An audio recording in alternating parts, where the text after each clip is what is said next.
Testing.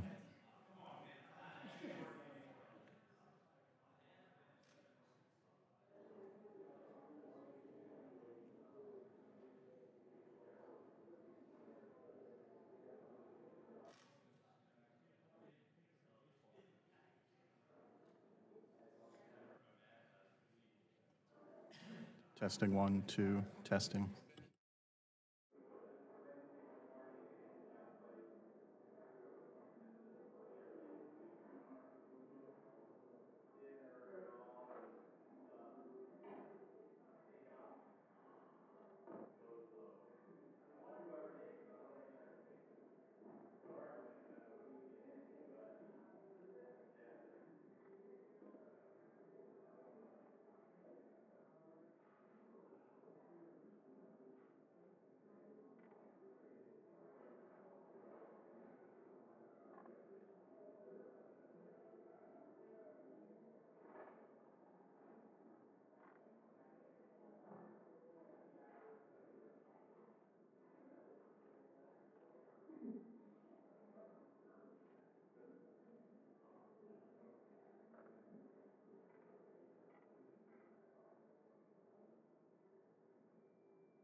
Testing 1, 2, 3, testing.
Hello?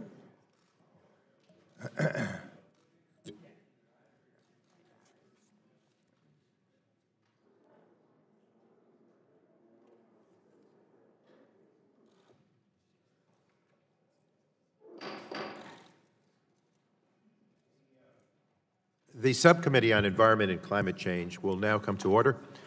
I recognize myself for 5 minutes for the purpose of an opening statement.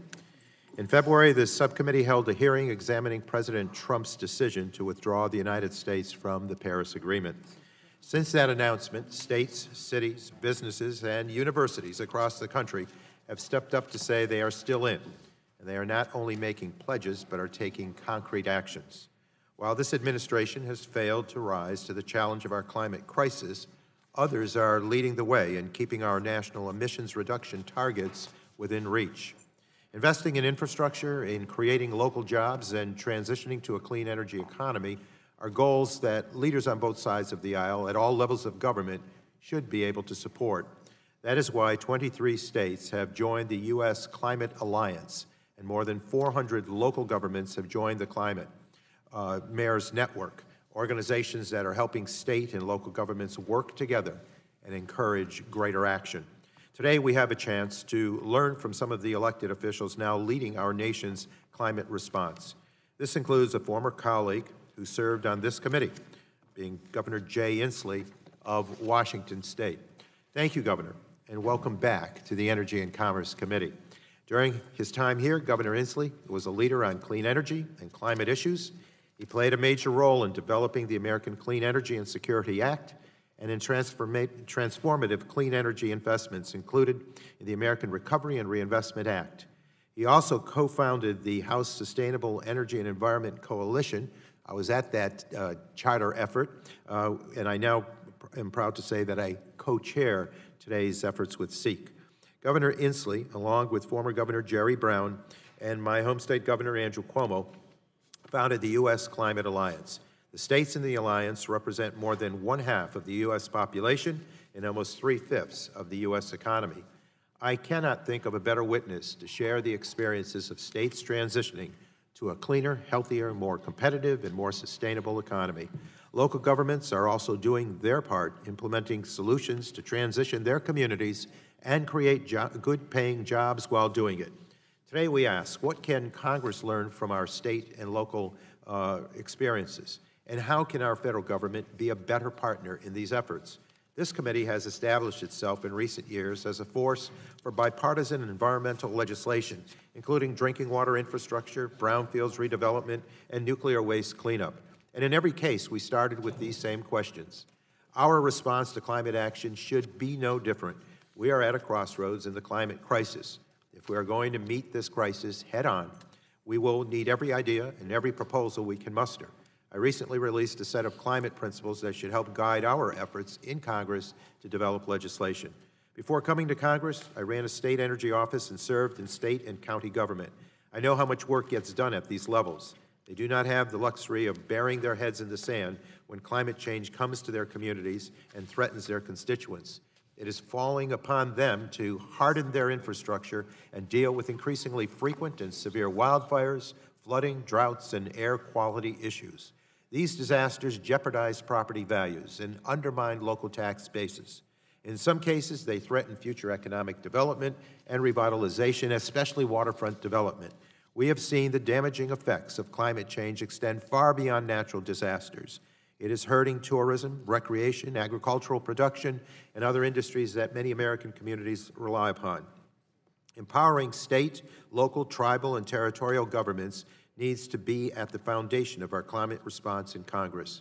State and local leaders are often in the best position to enact innovative policies to promote a cleaner economy and deal with climate damage.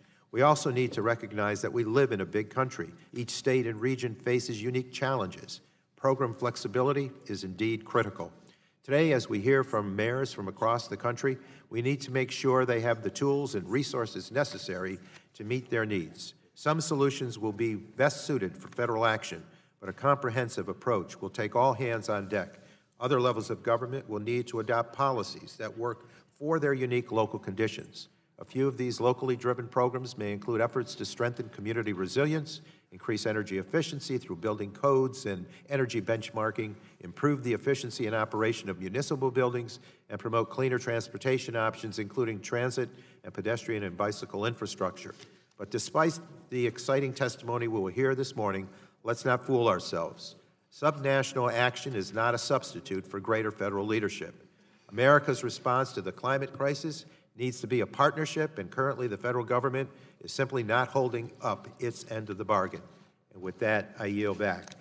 Before we recognize our ranking Republican for the committee, the Republican leader for the committee, subcommittee, I ask unanimous consent for Representative Gianforte of Montana to participate in today's subcommittee hearing, including the opportunity to ask questions of witnesses and submit a written opening statement into the record.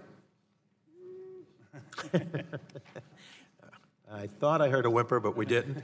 Without objection, so ordered. With that, the chair now recognizes Mr. Shimkus, our ranking Republican for the Subcommittee on Environment and Climate Change, for 5 minutes for his opening statement. Thank you, Mr. Chairman, and welcome back, Governor Inslee. There's no question ever since your time on the committee that you have been a vocal, passionate advocate for federal policies to reduce greenhouse gas emissions. In fact, as I was thinking about our chance to visit today, you were for climate change before climate change was cool. You are trying to save the planet while I was trying to save jobs and the economy, and we served on some panels debating that years ago. And I also remember, I think you hit my slider for a double in the congressional baseball game, but don't tell anybody that. Some of your policies, ideas may not be supportable by our side of the aisle. The proposals may not even be supportable in portions of your home state. But you have thought about a lot about climate policy. We have worked well together in the past, so I look forward to your testimony this morning. Mr. Chairman, when we began this subcommittee's climate hearings at the beginning of February, I made a point that just because you agree climate change is a risk to address does not mean that you must accept unquestionably the standard Democrat and climate activist solutions to the problem. For too long, this has been a false choice in the policy debate, where if members question the cost and effectiveness of solutions, they are portrayed as not being serious about the problem. I would suggest that if we are serious about the problem, we should examine the cost and effectiveness of proposed policies. For nearly 30 years, the standard treaties and international requirements have not worked so well. In 1990, energy-related carbon dioxide emissions were 20.5 gigatons. By 2018, energy-related CO2 emissions had increased to 33.2 gigatons, or by 62% according to the most recent report from the International Energy Agency. Between 2017 and 2018 alone, global emissions of carbon dioxide increased by 560 million metric tons, a half of gigaton. China's emissions increased by 230 million metric tons, or a little more than 40% of the worldwide increase. U.S. energy emissions also tracked up, but as IEA notes, despite this increase, emissions in the United States remain around the 1990 levels, which is 14% and 800 million tons of CO2 below their peaks in the year 2000. This is the largest absolute decline among all countries since 2000. The United Nations' own November 2018 emissions gap report states that nations will still have to triple their efforts to meet the Paris Agreement's basic goals. Yet, given the reaction to even modest targets in Europe and elsewhere and the realities of future fossil energy demand, this is not a realistic prospect.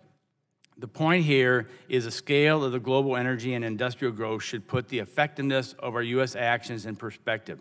The focus on the Obama administration's economy-wide emissions commitments does not appear to be a realistic solution to global emissions growth. Though enforcing the commitments here at home could create realistic hardship on our electricity, transportation, and industrial sectors in communities around the nation. We will hear today what states and cities associated with the We Are Still In coalition are doing to reduce emissions and take other actions to address climate change. I look forward to what we can learn, especially about preparing for future climate impacts. But I think we should pay close attention to the testimony of two of the elected officials who we will hear from this morning, Mayor Jerry Morales of Midland, Texas, and Commissioner Daniel Camp, who chairs the Board of County Commissioners in Beaver County, Pennsylvania, over the border from Mr. Johnson and Mr. McKinley's district in the upper Ohio River Valley. They provide powerful examples of what our oil and gas revolution in the United States has meant to communities in terms of tax base, quality of life, economic potential, and community and environmental health. These officials can testify as to what a focus on energy access, affordable energy, and embracing technological development can mean for the economic vitality of communities. Their experience is experience developing nations around the world are striving for, and which the U.S. should promote. The community, wealth, and security, the high-quality jobs and manufacturing prospects, the economic ability to strengthen infrastructure and protect communities from natural disasters are benefits that we should not abandon in the search of climate solutions. Instead, these are essential attributes we should embrace as providing the potential for continued innovation that will actually foster the technologies necessary to reduce the global emissions. And again, it's great to see you back. Welcome back to 2123, and I look forward to hearing your testimony and answering our questions. And with that, Mr. Chairman, I yield back my time. Thank you. The gentleman yields back. The chair now recognizes Mr. Pallone, chairman of the full committee, for 5 minutes for his opening statement. Thank you, Chairman Tonko. This morning, we're going to be hearing from elected representatives of state and local governments about what they're doing to address climate change, and their actions are more important than ever, considering the Trump administration denies climate change is happening and continues to push policies that will only make it worse. And I'm particularly pleased to welcome Governor Jay Inslee back to the Committee on Energy and Commerce, where he served with many of us while he was in Congress. You look good. You don't no less weary from being the governor. A lot of governors I meet, they like kind of deteriorate. But anyway, Governor Inslee's focus on climate change is not new. In 2002, he championed an Apollo-style effort to support technologies and policies to transition the nation to a low-carbon economy. And now, as governor of Washington, he's showing that addressing the climate crisis is not only good policy, it's good business. He also co-founded the bipartisan U.S. Climate Alliance, leading the way for other states to take meaningful steps towards fulfilling our commitments under the Paris Climate Agreement. Now, the mayors on our second panel reflect the dedication and ingenuity of local leaders facing the climate crisis head-on and the success of nonpartisan community-focused solutions. The impressive work of the leaders here today is heartening, but they can't address the magnitude of the climate crisis alone. They need the support and leadership of a strong federal partner. State and local government initiatives to reduce greenhouse gas pollution stand in stark contrast to the recent actions by the Trump administration. This administration is doing all it can to lean into more greenhouse gas pollution, more global warming, and a more uncertain and dangerous future for our country and the rest of the world. And scientists warn us that some of these impacts will get worse if we fail to act now. And the evidence is very clear, particularly to the communities on the front line of climate change. Whether they're represented by Democrats or Republicans, they're well aware that the costs of climate change go far beyond the cost to which we can attach a dollar figure. Now, you know, my district is one where we were hit the hardest, I think, by Superstorm Sandy. And, you know, many of my communities were devastated and haven't even fully recovered.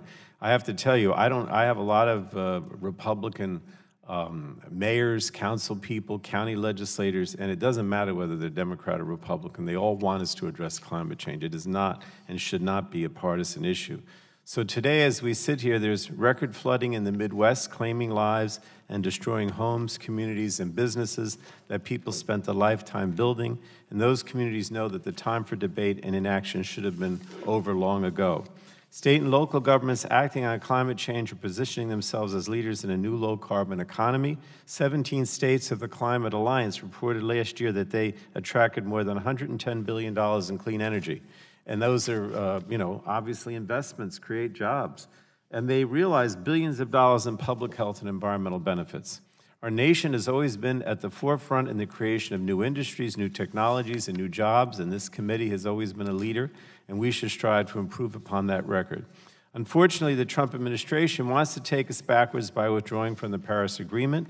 We simply can't allow that to happen, which is why Democrats have introduced H.R. 9, the Climate Action Now Act. This legislation would stop President Trump from pulling out of the Paris Agreement and require him to submit a plan for meeting our obligations under the pact. We'll be marking up that legislation tomorrow here in the full committee. But we can't stop there. I'd like to move legislation that will support state and local government efforts to address climate change and give members on both sides of the aisle an opportunity to help communities save money, create jobs, and cut their greenhouse gas emissions. So, Governor Inslee, it's not that we want you to just talk about what you're doing. We want you to give us ideas about what we can do to help you at the state and local level. And taking action on climate will lead to the development of new industries and new jobs and make our communities safer and more resilient. But again, as I said before, state and local governments can't do it alone. The federal government must be strong as a partner by expanding the use of clean energy and reducing fossil fuel emissions. And the scientific community continues to warn us about the dangers of unchecked greenhouse gas pollution. We have to heed their warning. We have the technology to address this problem, but we need to apply it more broadly and more aggressively. And state and local governments are demonstrating that it can be done, and we should join with them and reaffirm that the U.S. is indeed committed to acting on climate. So thank you again for being here, Jay. Thank you for all your leadership, both when you were here and now as governor. I yield back. The gentleman yields back. The chair now recognizes Mr. Walden, Republican leader of the full committee, for 5 minutes for his opening statement. Well, good morning, Mr. Chairman, and thanks for having this hearing. As you know, you and I have discussed Republicans are ready to willing to work with you on policies to continue America's leadership role in developing innovative technologies to produce energy with little or no emissions. Republicans are ready and willing to work with you on conservation, on innovation, on adaptation and preparation policies that help the environment and do not harm consumers. In fact, we have a pretty clear record of bipartisan legislation from this committee to do just that.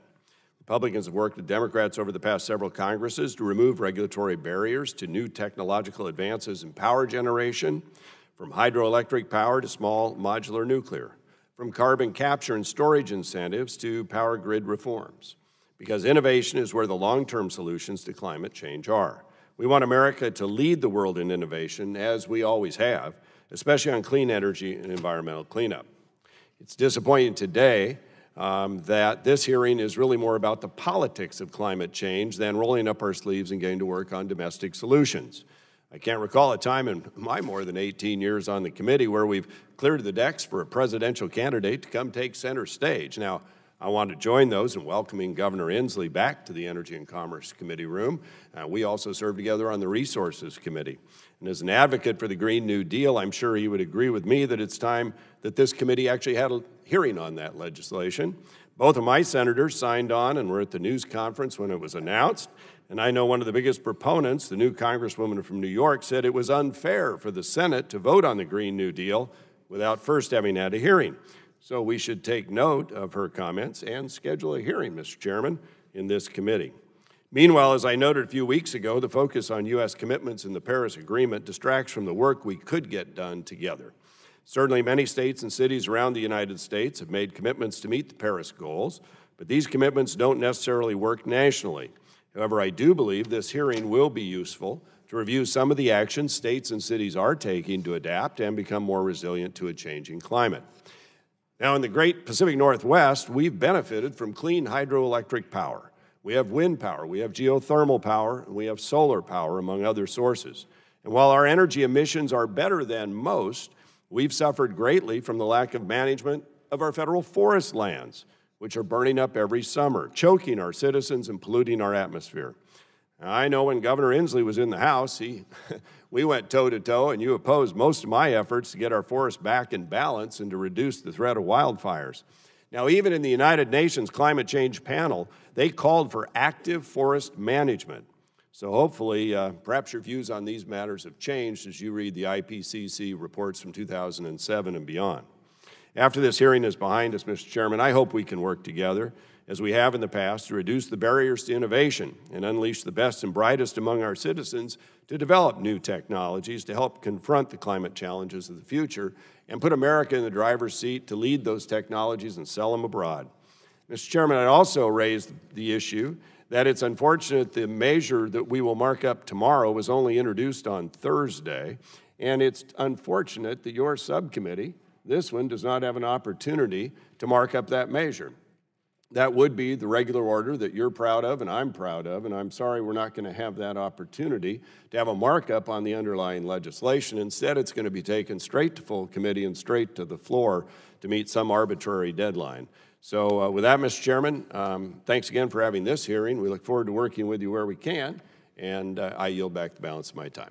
Thank you. The gentleman yields back. The chair would like to remind members that pursuant to committee rules, all members' written opening statements shall be made part of the record. Now would like to introduce our first witness for today's hearing, the Honorable Jay Inslee, Governor, State of Washington. We want to thank you, Governor, for joining us today. We look forward to your testimony. Again, I have to thank you for the inspiration you provided, not only in the House, but across Congress, to look at this with the climate change issue with great seriousness and approaching it in a scientific and evidence-based way. And thank you for leading us in that effort. Before we begin, I would like to explain the lighting system in front of our witnesses is a series of lights. The light will initially be green at the start of your opening statement. The light will turn yellow when you have 1 minute left. Please bring to wrap up your testimony at that point. The light will turn red when your time expires, and I'm certain you recall those days, but always a refresher course is helpful. At this time, the chair... He never abided by them. There you go. So, at this time, the chair will recognize the Honorable Jay Inslee for 5 minutes to provide his opening statement. And again, welcome, Governor. Thank you, Chair Pallone and Tonko, Representative Shimkus, Walden, our Congresswoman Rogers. Thanks for having me. I can assure you, in the last 6 years, none of you have deteriorated at all from this event, except for the Shimkus fastball. That's lost 5 miles an hour, but that's another matter. I think I can share just at the top comment here 3 things that I think there's wide agreement on out in the states, if I can report.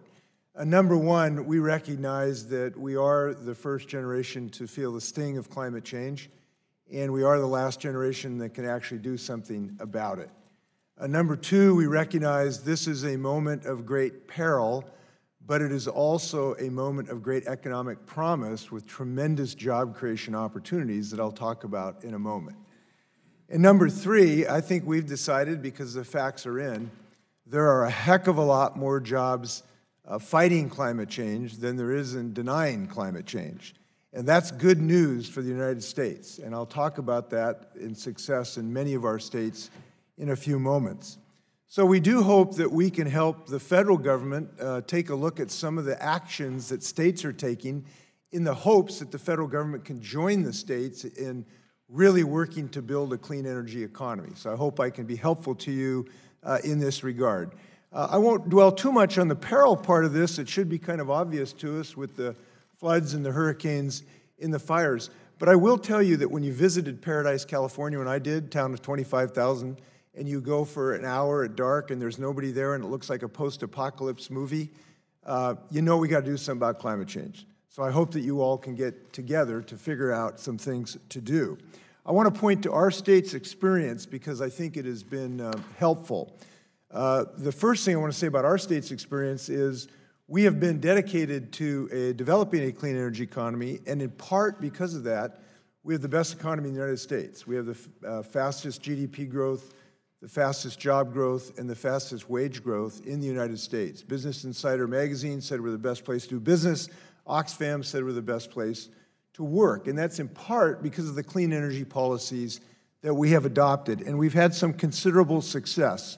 We've built a wind turbine industry from 0 to 3,000 megawatts in the last 12 years. In a clean energy fund that we've developed, we've leveraged about $200 million of private equity and now are putting people to work. We're on track of putting 50,000 electric cars on our road, including the governor's little General Motors Bolt built in Orion, Michigan, with American workers, a spiffy little safe car. Those policies are working in my state, but we are not done. We now, in my legislature, have several bills to move this clean energy revolution forward. 100% electrical bill, or excuse me, a 100% clean grid bill, which is advancing in my state. An improvement of our renewable energy portfolio. A provision to make sure that we wean ourselves off of coal-fired electricity and several other bills that I'm happy to talk about in more length. But I am not the only governor and the only state that has been moving forward. We've had significant advances across the United States. In Colorado, Jared Polis just signed an order accelerating widespread electrifications of cars and buses. In New Jersey, Delaware, and Virginia, they are considering adoption of a regional greenhouse gas initiative that has been modeled somewhat on the RGGI program. In New Mexico, just voted to double renewable energy use in the state by 2025, and have joined Hawaii and California by calling for 100% electricity to be carbon-free by 2045. Illinois has just passed the Future Energy Jobs Act, which has expanded solar energy and setting 25% renewable energy goals. And because of these actions, we are experiencing profound transformation of the economy to a clean energy economy today. Today, there are 3.2 million Americans working in the clean energy sector today, and it is the fastest growing sector of the economy. You know, the number one fastest growing job classification in the United States today is solar panel installer, and number two is wind turbine technician. And you can't go anywhere in this country and not see small businesses putting people to work developing clean energy jobs, and that is why it is so exciting. I mean, I just looked at Illinois, for example, because I wanted to honor Representative Shimkus.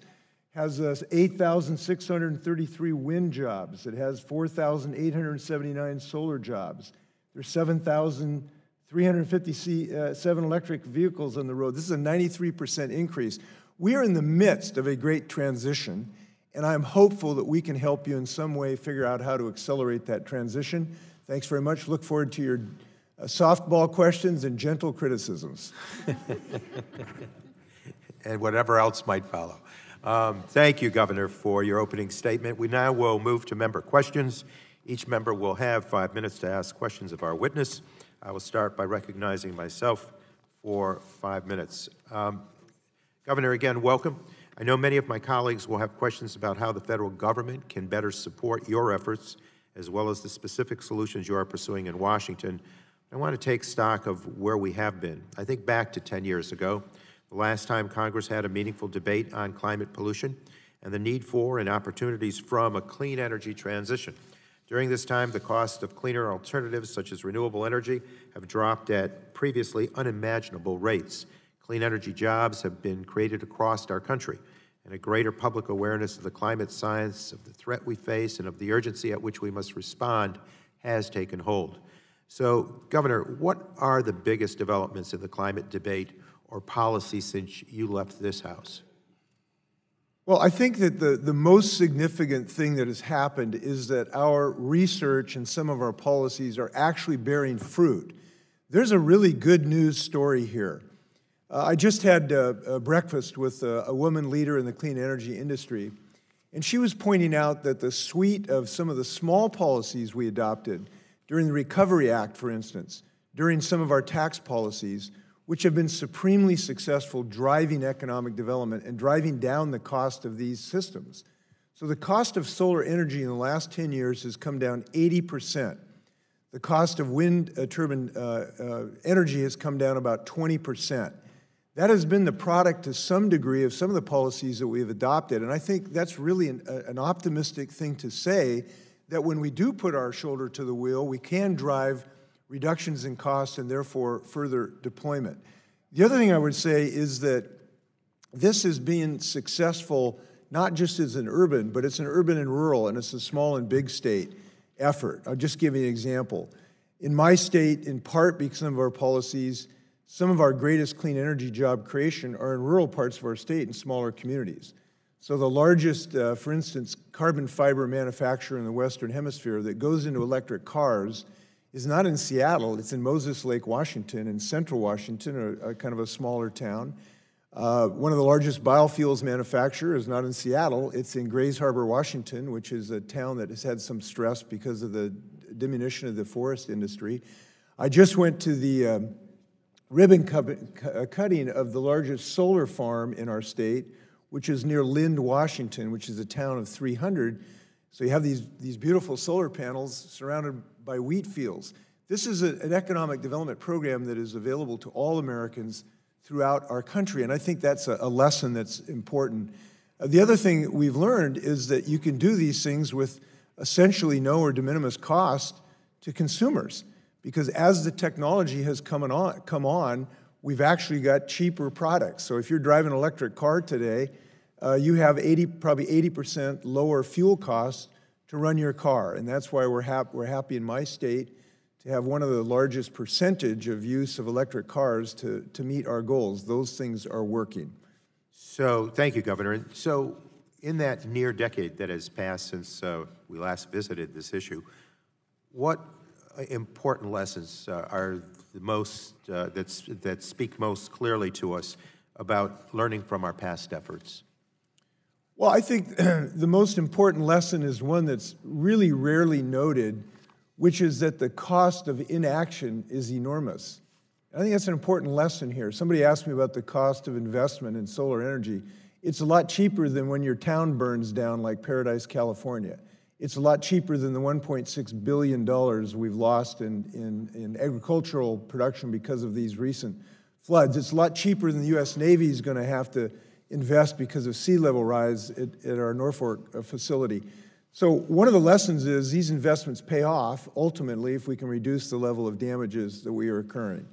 Second is that when you make relatively small investments, you can start huge industries. Just give you an example. So several years ago, we started this little clean energy development fund. It was $120 million, relatively small, but it's designed to leverage private equity, to be in partnership with private equity to help small-scale startups start up. Started a little company called Unanimous, which does vanadium flow battery. At that time, essentially research, and they brought in some private equity, and today that company is making the largest vanadium battery in the world, which is really important to be able to integrate renewable energy into the grid. My neighbor's kid went to work with them a couple years ago and really likes the job. Now, this is an important issue because we have a president of the United States that says, your television will blank out if the wind doesn't blow. Well, that's just not true. We have this new invention called batteries, and now we are integrating batteries into the grid.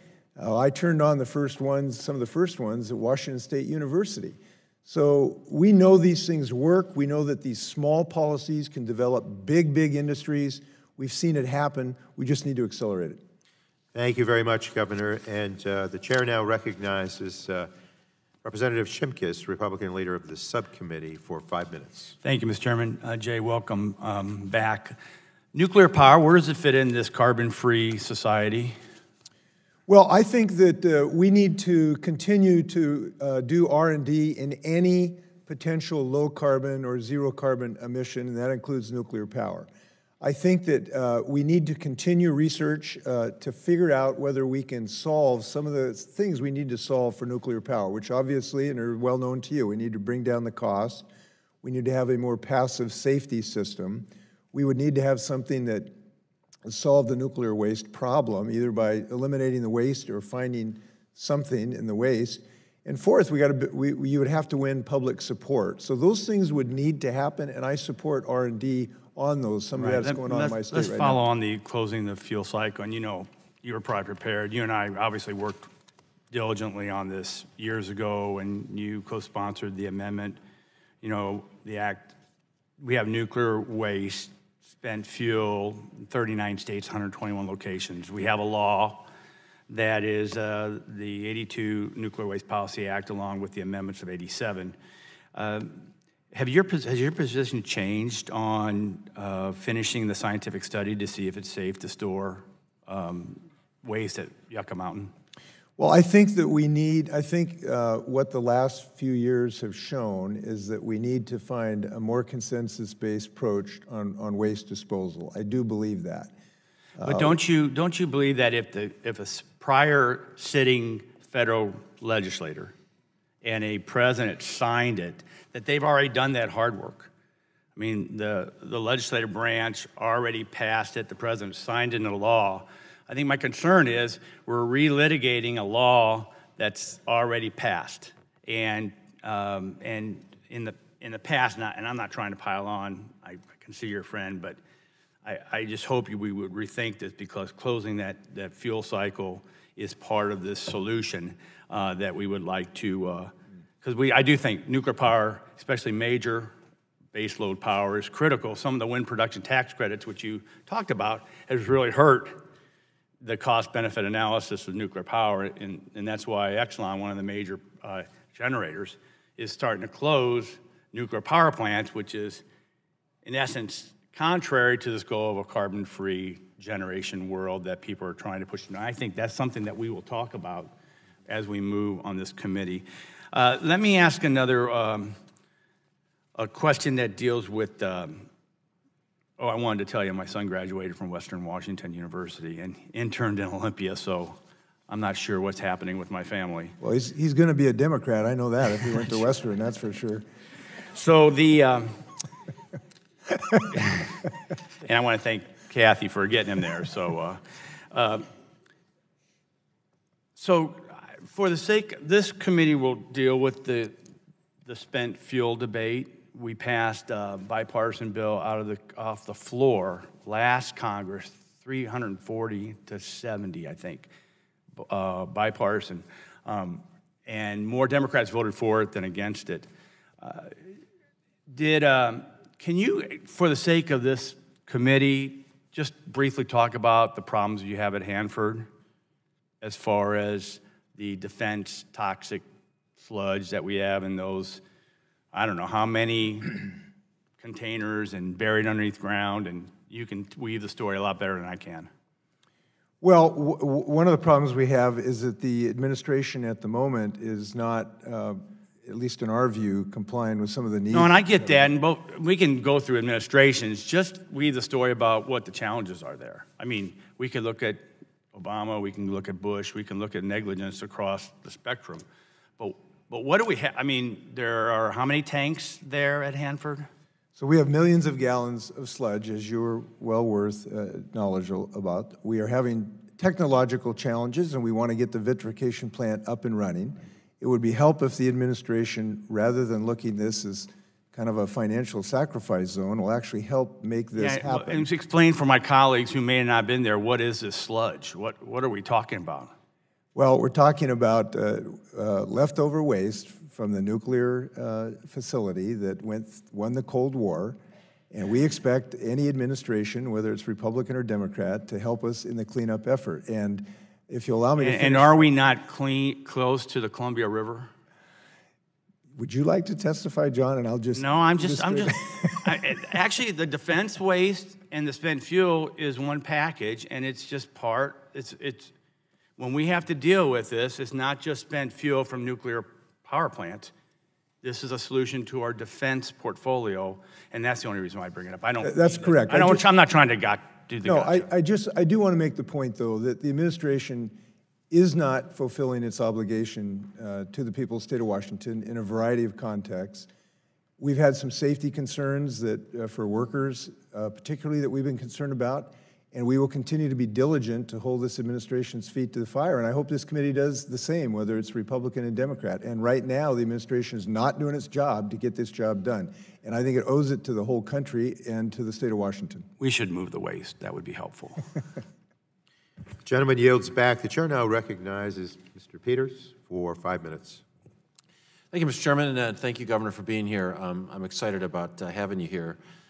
In your testimony, you talk a little bit about the accomplishments of the federal government recently. You're not complimentary. You mentioned that the administration has rolled back the Clean Power Plan that has poised to transition our grids into the 21st century, attacked fuel economy and clean car standards that have saved lives and lowered consumer costs, gutting modest standards that would have lowered methane leaks in the oil and gas industry. I don't think that gets enough attention, and increasing illegal rules to bring back inefficient equipment and appliances that cost consumers money.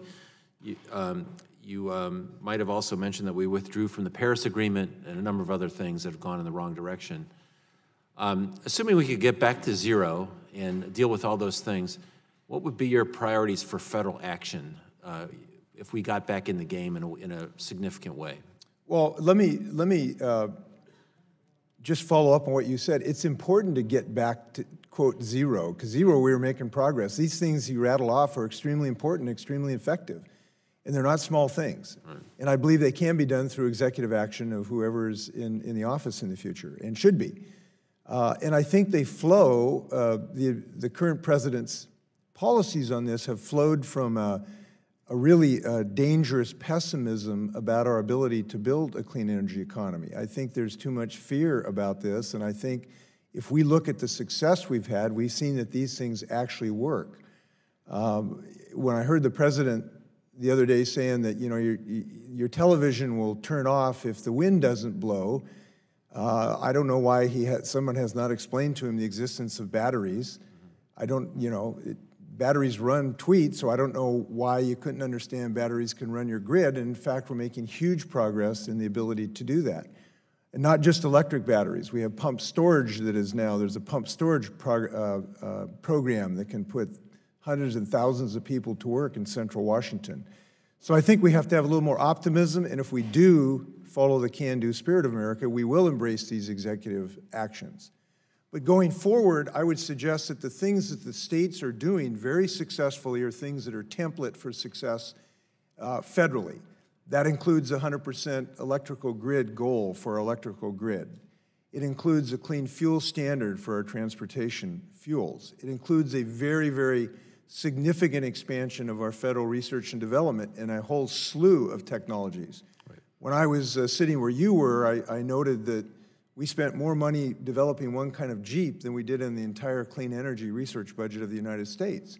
And when you have an existential threat, which is of the equivalent of a world war in some sense, you ought to have an R&D budget that in fact does that. We have shown that increased our building codes to be consistent with the existing building technology can be very effective, and we're hopefully going to pass a bill at my legislature this year that will upgrade our building codes so we don't waste energy at all. Investments in infrastructure are extremely important. We've had $70 billion of transportation infrastructure in my state that are putting thousands of people to work. 70% of that is in public transportation, which is low-carbon systems. So building an infrastructure program, which I would hope Congress would do soon, and making sure a significant part of it goes to reduce our carbon footprint in transportation is extremely important. Assistance to consumers and small businesses for some of the capital needs to get these technologies in our hands is very, very useful. What we know is that most of these technologies, if you do an investment of $10, you save $80 on your costs over the lifetime of your program. Don't hold me to those numbers. This is just a hypothetical for the moment. But the point is, once you can get a little capital that allows the initial investment, you save money over the lifetime of your investment. All of these things, as a suite of policies, in some part are being placed in states around the country. The RGGI program has been very successful. I'd say the particular thing you raised, which is not being done and probably can't be done by states, is the research part of it. And I would say, yeah, I think that's where maybe the federal government could be most important, right. Having the financial resources that the federal government does, and having a unified R&D program nationally, I think would be extremely important. Do you believe it's important for the federal government to be involved in making sure that the grid is interoperable state to state? Is that important? Yes, it's extremely important. And we also want to develop policies so that we can move renewable energy to its most productive usage. And the federal government can be helpful in that interplay with different grid systems. And I would love to talk to you about that. Love to. My time has expired. Thank you, Governor. The gentleman yields back. The chair now recognizes the gentlelady from the state of Washington, Representative Rogers, for 5 minutes. Thank you. Governor Inslee, welcome back to the House Energy and Commerce Committee. Out of curiosity, I just wanted to start out by asking you how you traveled here and what the carbon footprint was associated with that travel, and if you had laid out specific steps to offset that impact. Yes, I intend to develop a clean energy system for the United States and the state of Washington, and that will be the most tremendous offset of anything I've ever done in my entire life, because we will give my grandchildren an opportunity to have a life that's not severely degraded. And I traveled here the same way that everybody on this committee traveled here, which is on a jet airplane, and we are now developing biofuels, and we have developed biofuels in my state, something we should be proud of at Washington State University and Alaska Airlines. Yes. That have developed a biofuel that we can fly. We've flown a Boeing airplane across the Atlantic Ocean. Yes, Thank you, and I'm excited about the biofuels too because it helps us address what's going on our forest. Governor Inslee, as you know, in Washington State, our largest source of clean, renewable, reliable, affordable energy is hydropower, 70%. The Columbia and Snake River system provide important energy for us. They also provide irrigation to water our crops, making agriculture our #1 industry. Flood control, preventing catastrophic floods that we had in years past. Barging a product up and down the river. It's really a super highway with significantly less carbon impact than trucks or trains. So I just had some yes or no questions I wanted to ask you. Do you support removal of the dams? I support what we're doing in our state, which we have a task force to help respond to the federal court order to evaluate the potential of that, both from the positive and negative consequences, and there are both positive and negative consequences. And I support a way for Washington citizens to have their voices heard so that they can look at the cost to agriculture of difficulty moving wheat, for instance. They can look for the costs of transportation, but they can also look at the potential positives from the salmon recovery standpoint. And as you know, we're in a federal court order to determine all of these things. So I support Washington State citizens being able to have a system, which we've developed, as you know, on our task force, to be able to address that issue. And I'll be working with citizens to evaluate all of those things. Okay, I have some other questions. Do you acknowledge that fish rates are maintaining even levels or even increasing, as was outlined in your own State of the Salmon report? I'm sorry, did you say fish rates? Yes, fish return rates up and down the river. No, I am not confident that over a long term that we have stability on the Columbia system. And the reason I say that is that the system is dependent on things in the salmon life cycle that are not on the system itself. They depend, for instance, on food chains out in the Pacific Ocean. And unfortunately, we are seeing some degradation of those food chains because of climate change, because of increasing temperatures, both in the mainstream and in the ocean, and in acidification of the ocean. Yes or no? So the answer is no. Okay, thanks. I have another one. Do you agree if the dams are removed, Washington's agriculture industry will be negatively impacted? It would be if we did not find some other alternative for transportation. And that's one of the things that this group is going to be evaluating, is to determine whether there are feasible alternatives for transportation. And that's something that I think that deserves a great scrutiny, where everyone's voice is heard to look at those potential alternatives. And there may be potential alternatives in rail and trucking and the like. And I think that that is appropriately investigated in a real sense where we can really get down to it. And here's the reason I say that. I think it's important for people to have a forum to look at this on a scientifically credible way, rather than just press releases or bumper stickers. We need people listening to one another, and I hope that that'll happen. Okay. I think I'll just go to my last question, which is about your recent travel expenses and increased security, detail, expenses to run for president. Do you plan to reimburse the taxpayers of Washington State for these expenses that you're incurring on non-official business, and do you plan to offset the carbon emissions associated with that non-official travel? So we plan to follow the law and plan to follow the current law, and that's what we'll be doing. Thank you. I yield back. Gentlelady yields back. The chair now recognizes the representative from the state of Delaware, Representative Lisa Blunt Rochester, for 5 minutes. Thank you, Mr. Chairman, and welcome back, Governor. I'm pleased to be joining this important hearing on state and local action on climate change. While the federal government has chosen to take a back seat on climate change, my state of Delaware doesn't have that luxury. My state has the lowest mean elevation of any state in the nation, and my constituents don't need any convincing that this climate crisis is real. It has touched every corner of Delaware, with chronic flooding threatening homes in our cities, harsher and harsher storms eroding our beautiful beaches and threatening our natural heritage, and changing growing seasons threatening the way of life of our farmers. Governor, I was pleased to see that my state made it into your prepared testimony for our low-carbon transportation initiative. While our state has made great strides in combating climate change, As the challenges we face continue to grow in scope and severity, we know that the solutions must grow in equal measure. As governor of a coastal state, can you talk to us about the unique challenges that climate change poses on coastal communities and what solutions that you found to be most impactful during your time as governor? Unfortunately, everyone with a coastline has this issue. It's a unifying issue, Republicans and Democrats. If you've got a coastline, you're a potential victim. And by the way, I want to mention who the first victims of climate change are. It's most frequently marginalized communities. It's the frontline communities, frequently communities of color. It is people living in poverty who are living next to the freeways, breathing those diesel smoke, living next to polluting industries. And part of our just transition we have to make during this transition to a cleaner energy source, I think has to take that into account. We need a just transition to a clean energy system, not just a transition. So as far as this is a unifying thing, and I took as you know, I co-authored a little book here years ago about this, and I was looking at it the other night and had a picture of the first house in America that was maybe lost. It was in Shishmaref, Alaska, of a house that's fallen into the sea because the tundra was collapsing. That was a window into the future, but it's not too far off. I was in Miami Beach a few months ago with the mayor, where they've had to build up their roads 1.5 feet. Now when you go shopping in Miami Beach, you walk down to the shops. It's kind of an unusual circumstance.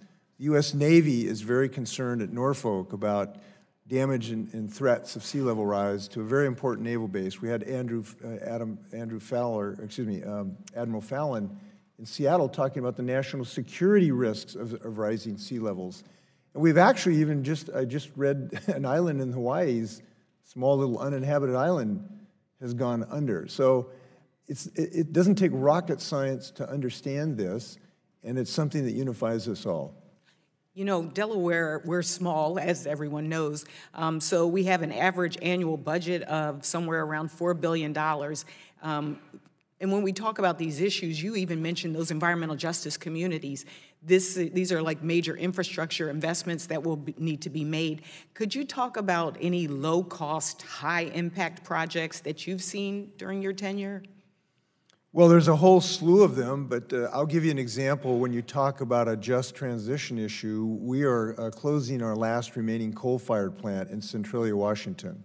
And that happened because of a community consensus, and we embedded into that program about $65 million for what you might call a just transition, to help workers with training costs, to help small businesses to develop in their local communities, to help develop different utility systems to help people through that transition. And that was embedded in the program, and it was done through a consensus.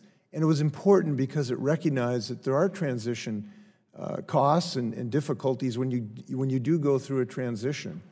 In our bills this year in our state legislature, we have provisions in our 100% clean electrical grid bill that will assure that utilities cushion any impacts with low-income people through their utility bills in a variety of different measures. So these things are working. I know they're working in other states. And the interesting thing, too, I'll just get one more other point. The 23 states that are now part of the U.S. Climate Alliance, which has been very successful because no one else has followed Donald Trump off the cliff on this, they're the ones with the best economic performance. So these things lead to economic performance. They don't degrade it. Governor, I have 3 seconds left, and I just want to thank you so much for raising the visibility of this nationally because it is an issue of our time. Thank you, and I yield back. Gentlelady yields back. The chair now recognizes the gentleman from the state of West Virginia, Representative McKinley, for 5 minutes. Thank you, Mr. Chairman, and welcome back, Governor. I remember when you were here on the committee and we had some exchanges. Let me just curious, I read your testimony, and on about third or fourth sentence from the end of it, or paragraph, you made an interesting remark. You said, states cannot solve this problem of magnitude of this on their own. And I can't agree with you more. We're going to need that, not only all the states working together, but we got to have a global approach towards this problem because states in and of itself can't. But I would submit to you that I think states can cause part of the problem as well. You had a report put out, it was a 122-page greenhouse gas emissions technical report that said that you all funded in the state of Washington, that exporting U.S. coal would have the benefit of reducing total global greenhouse gases. Now let's look at it again. Would have the benefit of reducing greenhouse gas emissions by exporting. Now, having said that, your administration, you've been fighting exporting coal. I find a disconnect there. Your own report says that would help on greenhouse gases, but yet, with all due respect, you put up roadblocks to prevent exporting of coal through Washington. Can you explain how you think that does not negatively impact the environment by preventing American coal from being burned overseas rather than low quality Indonesia or Australian or other coal? Can you give me something briefly on that? I think you're referring to a failure of an applicant for a particular project to obtain the legally required permits by the Washington State Department of Ecology. If that's the case, can you work with them rather than deny it? Can you work with them so that they can? Would you support exporting coal in compliance with your report that said that would reduce greenhouse gases around the world? Would you support that? Yeah, I want to make sure that in answering your question, I'm answering it not in respect to that particular applicant. So I'm going to give you an answer to your question, but it does not have anything to do with that previous site that I just referred to, because that was a decision by the State Department of Ecology. But in general, here's my thinking about coal, and we have to realize, I think, a fundamental scientific fact. And it is difficult to recognize. All due respect, you asked me a question. I heard your testimony when you were here in committee. I know where your position is anti-coal, and I respect that, where you're coming from. Not enough to let me answer the question, apparently. No, I don't need for you to go on a diatribe about the coal. My question is, if it's a global effort that we need to do, and America is already reducing its CO2 emissions, which are important for us to do it, but the rest of the world is not engaging. I want, for the record, everyone to understand that we may very well be able to decarbonize, perhaps in America, and upset our economy. But if the rest of the world doesn't do something about its emissions, particularly in China and India, we're still going to have droughts, wildfires, severe weather alerts. We're still going to have coastal problems with water increasing, the oceans increasing with it. My concern is, why aren't we working on a global stand rather than individually trying to put up roadblocks as you are in the state of Washington? The Paris Accord did not have the teeth, and you and I both know that. It did not have the teeth. The nations were not complying with the Paris Accord. Therefore, that's one of the reasons I led the letter to encourage the president to withdraw until we can put some teeth into that Paris Accord that makes people comply with that standard and lower the standard. But what you've done is actually put impediments in Washington to prevent that from happening. So if you'll allow me to answer, I'll try to answer those three questions. Number one, we should work with other countries, just like our states are working with one another. Our states are a template for success. We now have 23 states that are committed to moving forward, and all of those states in their own individual way are making progress. We ought to have the same degree of cooperative spirit with other nations. But that has not happened because the President of the United States decided to try to withdraw us from the Paris Agreement. As you know, he can't legally until the next year. And it is hardly helpful when the vast majority of humanity has recognized this existential threat to their life on this planet, and then have the leader of the free world tear it up and walk away in a petulant juvenile fit. That is not helpful in developing international cooperation. That's number one. Let me finish, because you asked me three questions. Number two, coal is just a scientific fact that is very difficult that we have to realize. And that if we burn all of the coal that we have, we will not have anything that looks like the way we live today. Now, that's just a scientific fact.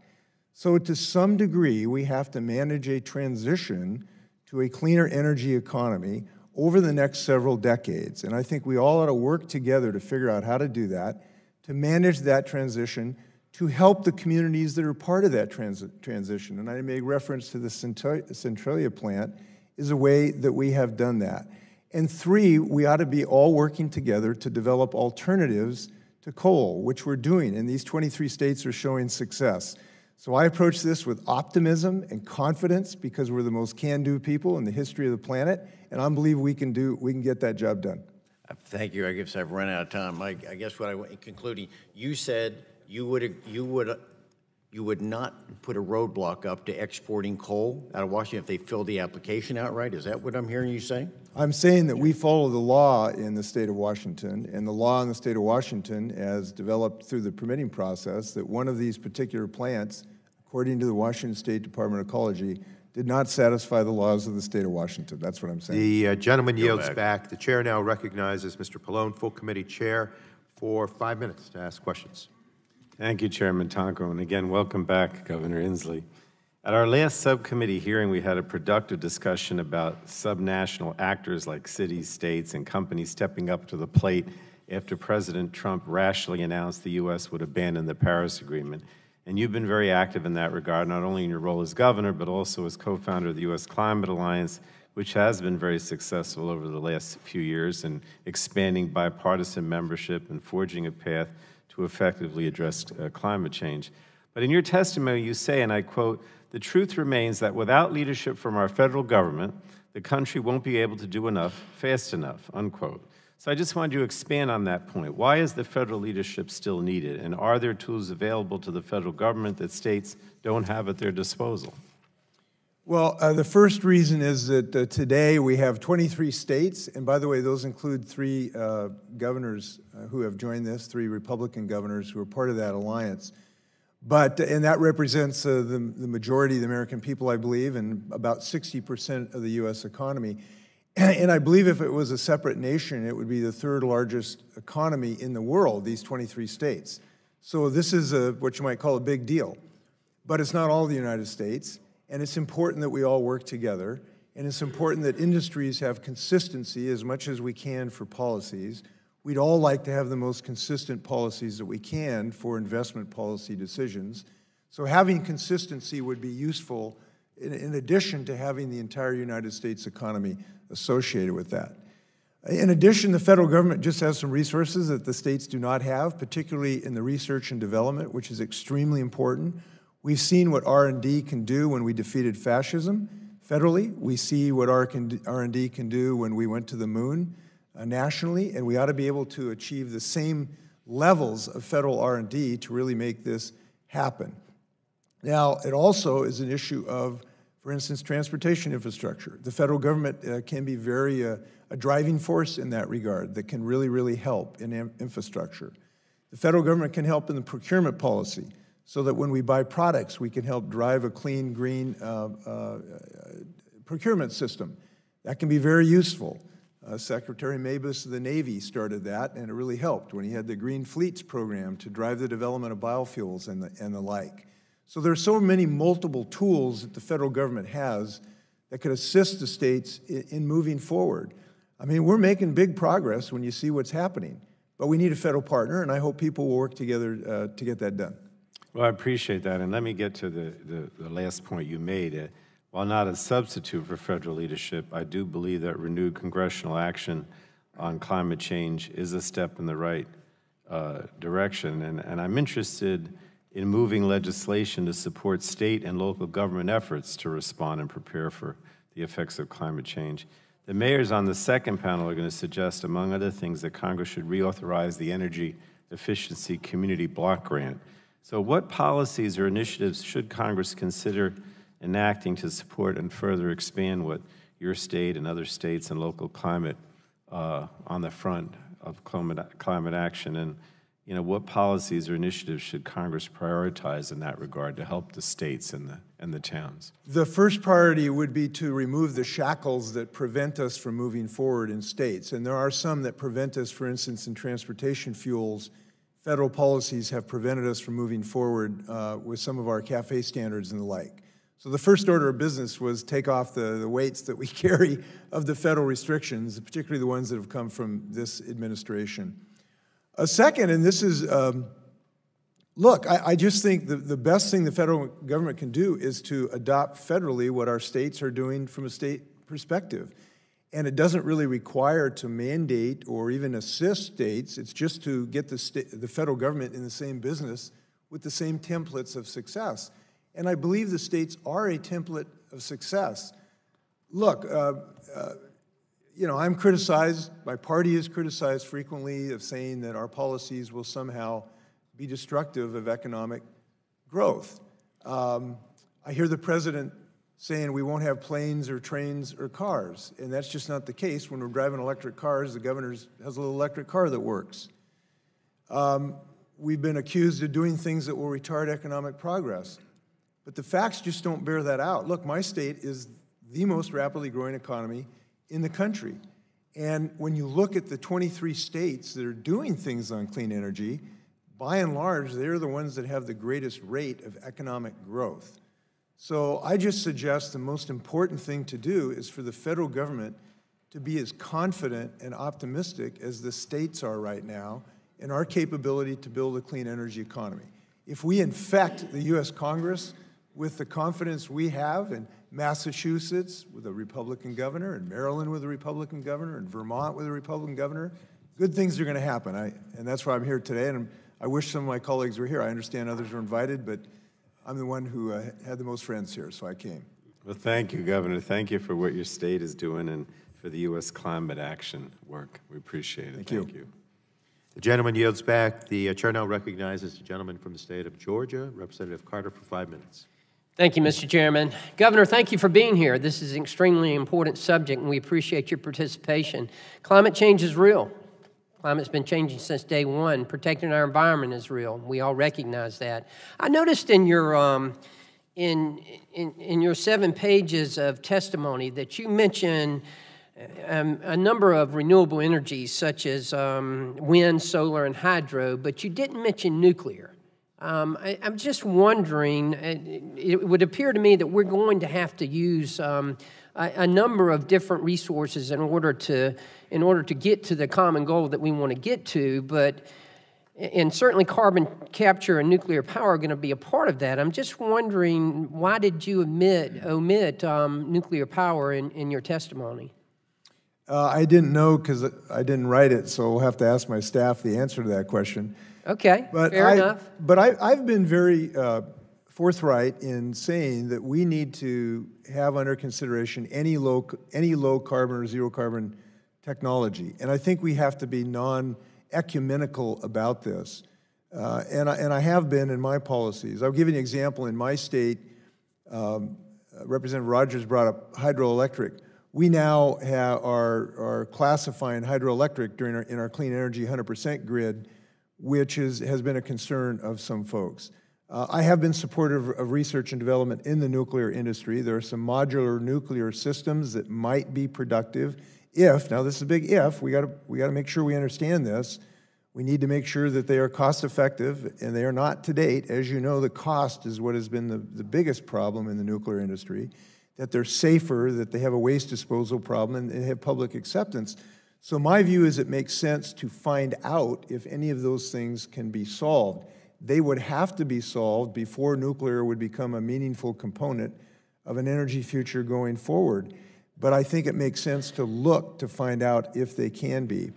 I've had a couple questions from this side of the panel about nuclear. The one comment I would make is I think it's really important for all of us to be non-selective amongst multiple low and zero carbon solutions here. I think that's important because some of them are going to pan out and some of them aren't. And I'm for having a broadest view of all possible measures. Okay, to follow up on that comment, let me ask you this then. Do you think it's the state's role to mandate to power companies how they're going to lower their emissions, or would you agree that it would really be advantageous to allow the power companies to come up with their own plans, because what may work in Washington State may not necessarily work in the state of Georgia. I can tell you that in Georgia, Southern Company has done a good job of decreasing their emissions and has made a lot of progress, and yet the state hasn't mandated to them what types of decreases they should make. You know, that's an interesting question, and I'll give you two contradictory answers. One of this is, yes, we're always looking for the most cost-effective, clean energy source to get the job done from a cost-effectiveness standpoint. But there is an argument for policies that will help specific industries move forward, and I'll tell you why. For instance, in a renewable portfolio standard, if you just have a standard for multiple technologies, the only one that gets developed is the next most cost-effective one, even though you know you've got plans B, C, and D that you're going to have to develop to get the job done. So I think there are some circumstances where policies that are specific to particular technologies make sense, because if you know you're going to have 4 different tools, you need to find a way to make sure all of those tools are developed. Right. We may have some minor differences on that, but nevertheless, I do want to get to this before my time runs out, and that is, obviously, Washington State is a big forestry state. Georgia is the #1 forestry state in the nation, by the way. And I noticed, again, you didn't mention biomass, and I'm just wondering if you might speak to that, because biomass is certainly something that is American-made, if you will. It's something that we can actually do here. Yes, I think that sequestration of carbon in biological systems is something we should explore, and we ought to see if there's a way even to create a revenue stream for people in the timber industry and the agriculture industry to sequester carbon in topsoil. And the reason that makes sense is not only can it help sequestration of carbon in topsoil, but it also, when you do those things, you prevent erosion in a lot of the low and no-till technologies. These things make sense. The same thing to be said in the timber industry. The difficulty we've had is that some of the folks who are interested in these industries have been the most resistant to actually doing things that would allow us to create that kind of program.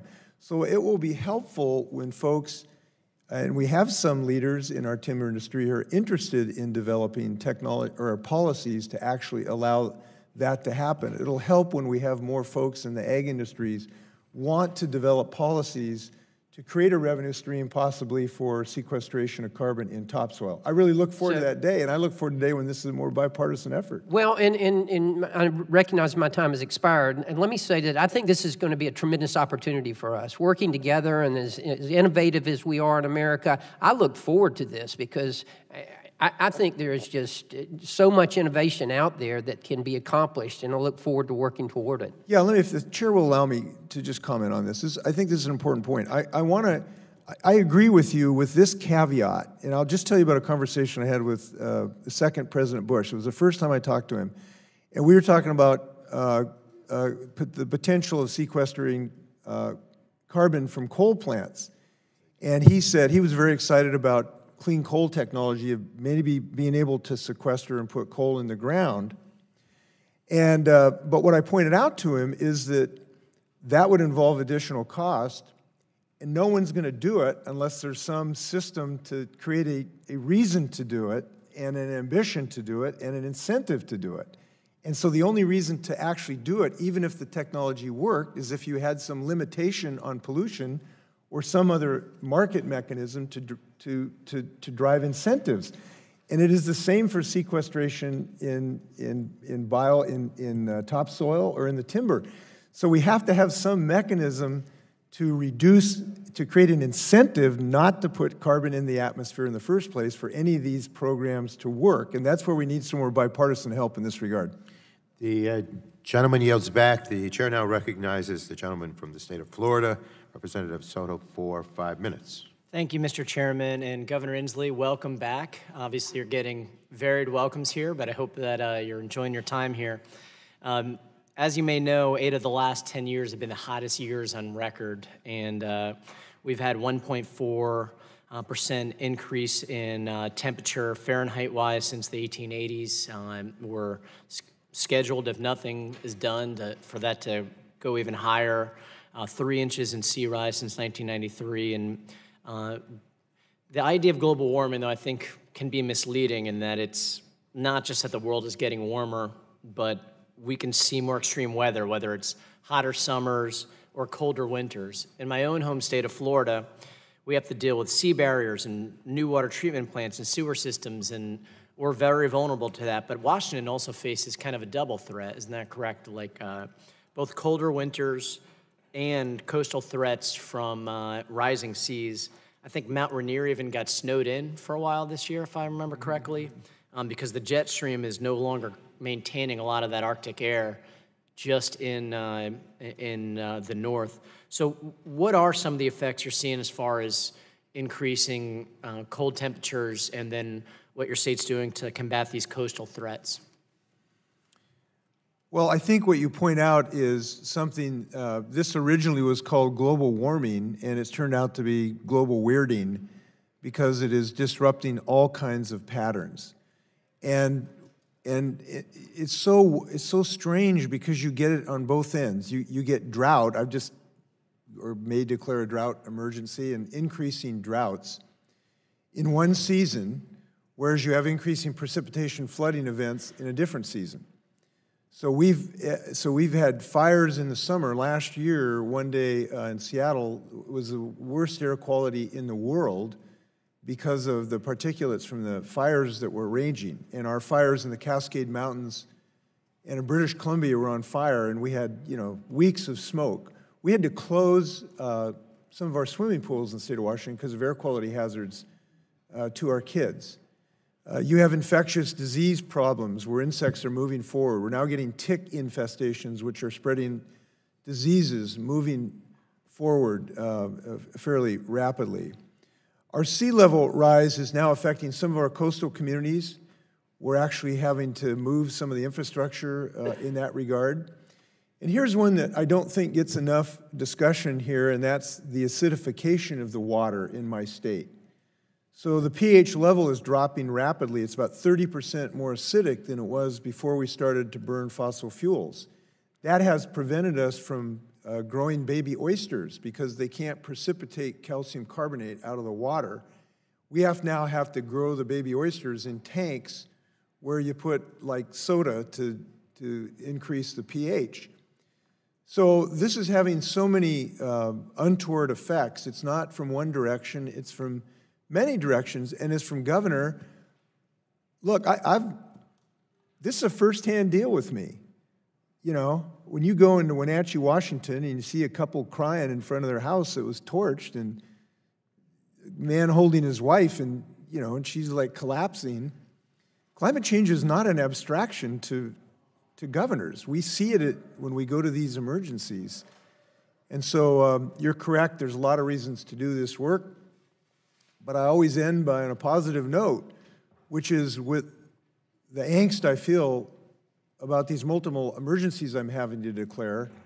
I have the opposite spectrum when I see my friends' kids going to work in clean energy. And I wanted to talk a little bit about that. You all have been a tech leader in so many ways in Washington, but $6 billion in renewable investment, a $125 million clean energy fund you mentioned. How has renewable energy, the new renewable energy economy, changed your GDP? And can you talk a little bit about that technology boon that you all have? I will try to get you a number. I actually don't have a number on GDP, but all I can tell you, it's significant because every county I go to has some sort of sense, because we have been very broad-minded in our policies. A gentleman from Georgia asked a question about sequestration. So biomass, by law, is carbon neutral in our statute. We've actually declared biomass to be carbon neutral so that we can get an advantage to help the ag industry and the timber industry using biomass. And right now we're developing a cross-laminated timber industry that can be of assistance to the timber industry using some of that waste product coming out of the timber, potentially as a fuel source as well.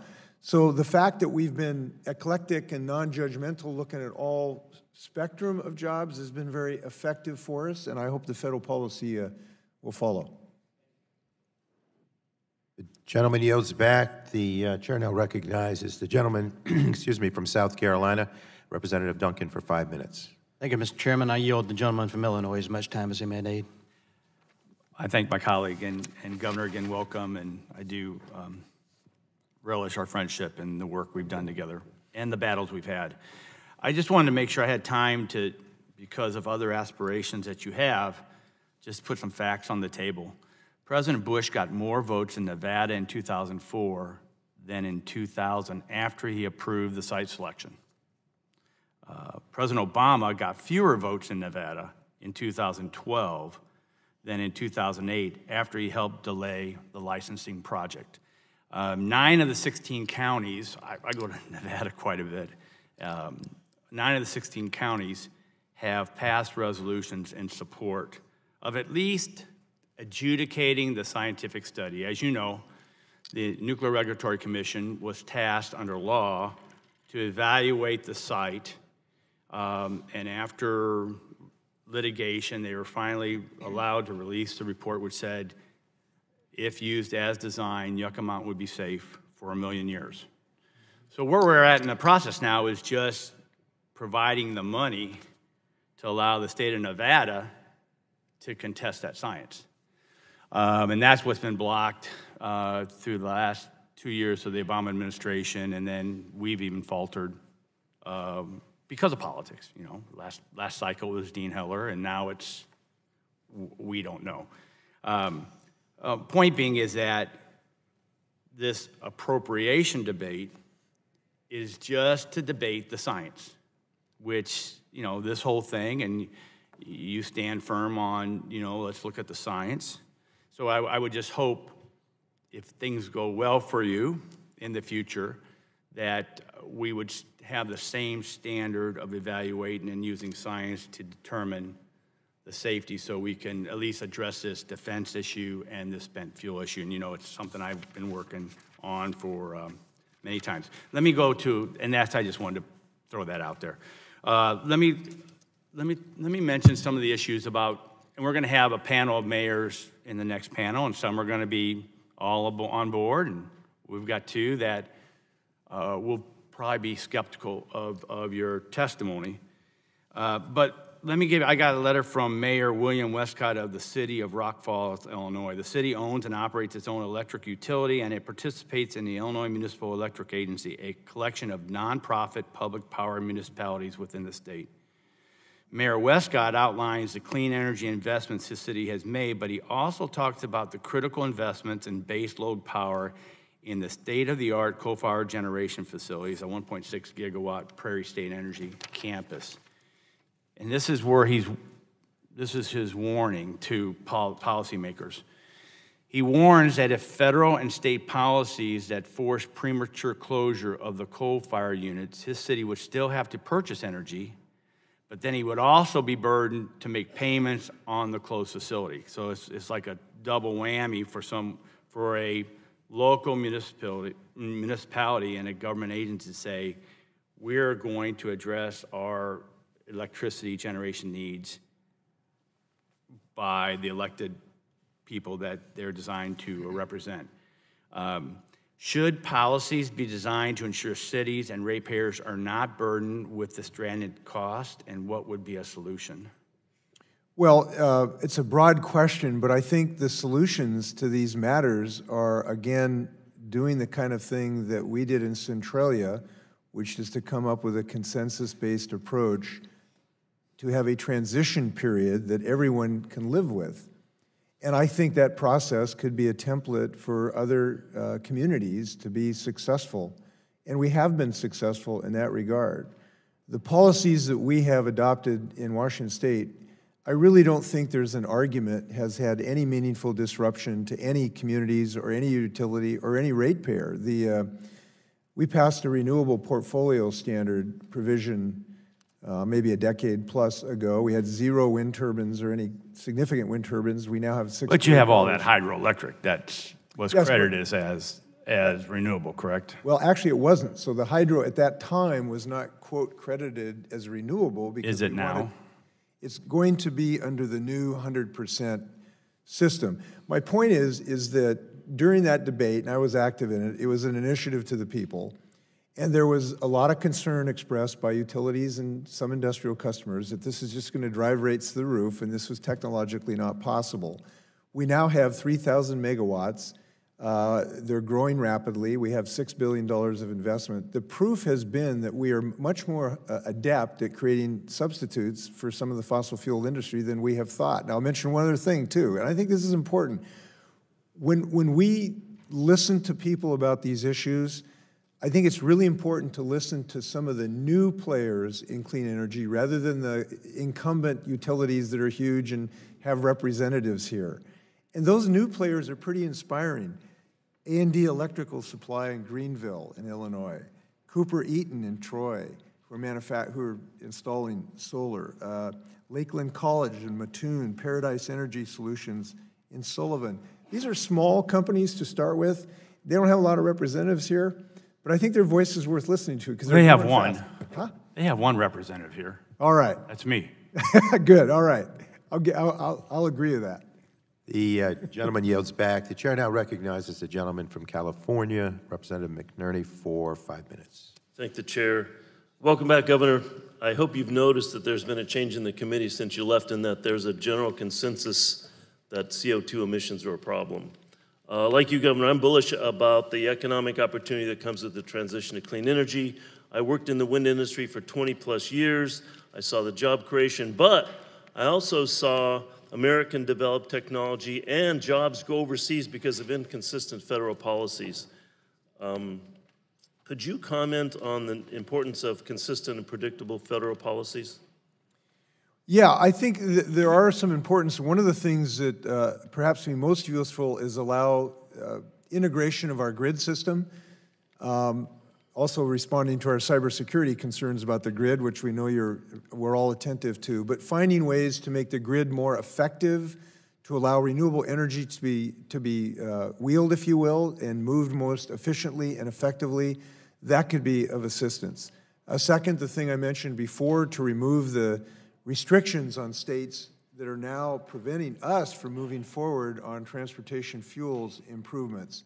We're in the gate, ready to go if the federal government will just remove those requirements. Well, what I'm talking about is consistency. I mean, American developed technology went overseas because American subsidies ended, and it looked more appealing to Germans and Spanish, and so that's where the technology went. It is a heartbreak to see some technologies that in the lab were created in our labs be deployed in China and Germany, because they have had policies to make them economically competitive in their grid and transportation systems. And I just don't like to see our technology developed in our universities that then other people get jobs for. And that's happened big time because we have withdrawn support significantly, and is happening because this administration has really been an ostrich with its head in the sand and its tail feathers in the air on this issue. Because they are withdrawing policies today that will help development of clean energy and utilities, because they're withdrawing policies today in transportation, some of those jobs are going overseas. We want our kids having those jobs, and I hope that we resolve this issue. Thanks. Unfortunately, I'm not bullish about our ability to prevent the growing impacts of climate change. I personally believe we're going to blow past a 2-degree increase in global temperatures no matter what we do in this country to reduce emissions. What should we do to enhance cooperation with countries overseas so that it's not just us reducing emissions? Well, the first thing is get it back in the Paris Agreement, which is the first commitment. And I think that's important. Look, we're the leader of the world. We're an indispensable nation because of the power of our economy. And we need them to keep, it's kind of interesting to me. I hear a lot of people who are critical of saying we shouldn't do something until the last person on earth does something. And then they turn around and say we shouldn't be in the Paris Agreement. It's not very inspiring to the rest of the world to encourage them to do things if we tear up an international agreement that we're a part of. If you want folks to do work in the rest of the world, the last thing we should be doing is abandoning an agreement that we've had with the rest of the world. You can't say you want the rest of the world to act and then turn around and say you're not part of the Paris Agreement. That's not going to inspire representatives in India or China or Germany are sitting in the seats that you guys are sitting in to take action. We want to inspire those people to take action. In some sense, we want to demand those people to take action. So yes, we should become part of the international community. The country that did the Marshall Plan and went to the moon, I think, ought to take that position. Governor, clearly we need to reduce CO2 emissions, but I'd like to ask your opinion on the climate intervention. Specifically, do you support research on climate intervention, including sunlight reflection aerosols? Well, I am one that believes that the use of aerosols, the use of solar screens, if it's in the lab, it shouldn't go beyond the lab until we have about 100 years more understanding of how systems work. I'm very, very anxious to think that we could intrude in these basic systems without understanding what we're doing. The consequences are things we have no idea about. And I would suggest that while our house is on fire, it's more important to grab buckets right now and put the water out than design something that, you know, would prevent a match from being allowed in town. So I really believe that we got to focus on preventing carbon emissions in the first place. That's the battle we're in right now, and I encourage us to stay in it. So what do you think the biggest single threat from climate change is? Well, he's the man whose name I will not utter here. No, well, the physical threat. He is a physical threat, actually, but... You think it's a disease or ocean acidification or West Antarctic ice sheet? What do you think is the worst, the biggest threat? I could not choose the disaster scenarios amongst them because it's difficult for me to know what tragedy has been worse since I've been governor. The forest fires are the ones where I've, comforted families that have lost people in forest fires. But we have had other measures as well that may be just as bad. I remember talking to a 14-year-old young woman and lived next to a freeway in Seattle. She told me that she was 11 years old before she knew someone that didn't have asthma. She thought everybody had asthma because they're all breathing that diesel smoke and toxic fumes. And it was interesting that she went out and did her own sort of research, and she found out every quarter mile you live closer to a freeway, your asthma rates go up significantly. And when I tested that with the epidemiologists at the University of Washington, her research was exactly the same as theirs. The thought that our kids are having trouble breathing might be the biggest one. And this is something that young people understand, and it's really close to their hearts. I was at Dartmouth a couple months ago and talked to a young woman who said that she had been involved in 2 conversations that week with young women who were asking themselves whether it was right to bring a child into the world that could potentially be so degraded. Now, the fact that that has reached that level of personal decision-making would suggest that we need the Congress to move. Thank you. The gentleman yields back. The chair recognizes the gentleman from Missouri, Representative Long, for 5 minutes. Thank you, Mr. Chairman. And talking about raising children in that type of environment, I was in China a few years ago, and one of the young ladies that works at the American Embassy in Beijing there, you with me? Yeah, I'm sorry. What was I asking you? What's that? You were in Beijing and you were talking to a person there. A young lady. Yes. That, been there 4 years and had 2 children since she'd been working at our American Embassy in Beijing. And I asked her, I said, why would you have children in this environment? I'm sure you've traveled to Beijing many times. You cannot see across the street. And everyone, I think, has come around to the idea that climate change is real, and we do need to do what we can to protect the environment and protect 2 young kids like hers there in Beijing, not to mention all of the people in China that are raising their children with that kind of a environment where you literally can't see across the street. Did you say you drive a electric car? Yes, mostly the State Patrol drives, but on occasion I sneak in a little trip. But a GM Bolt. So you ride in a GM Colt? Bolt, B as in boy, yeah. Bolt, is that 100% electric? Yes, yes. Okay. What's your range on that? It's 238 miles, and I know that because we just upgraded. My last one was 160, and so now it's 238. All right, well, I use 300 miles, so my math is going to be off, but if my governor, Mike Parson, in Jefferson City, Missouri, wanted to come see you in Olympia, it would take, at 300 miles, it would take I'm assuming you have to charge it overnight, but it'd take about 7 days to come see you in Olympia. And if I drove a gasoline engine, it'd take 1 day and 5 hours. So while we have to address this, still we have to keep practical things in mind, in my opinion. And driving a vehicle from Jefferson City, Missouri to Olympia, Washington over a period of 7 days, I understand why you flew here today. And as you said, most of us flew here. You testified that you would support the will of the people with regard to the removal of hydroelectric dams. Is that correct? What I said is we're developing, what we're doing is we're under a federal court order to review the usage of the Snake River dams.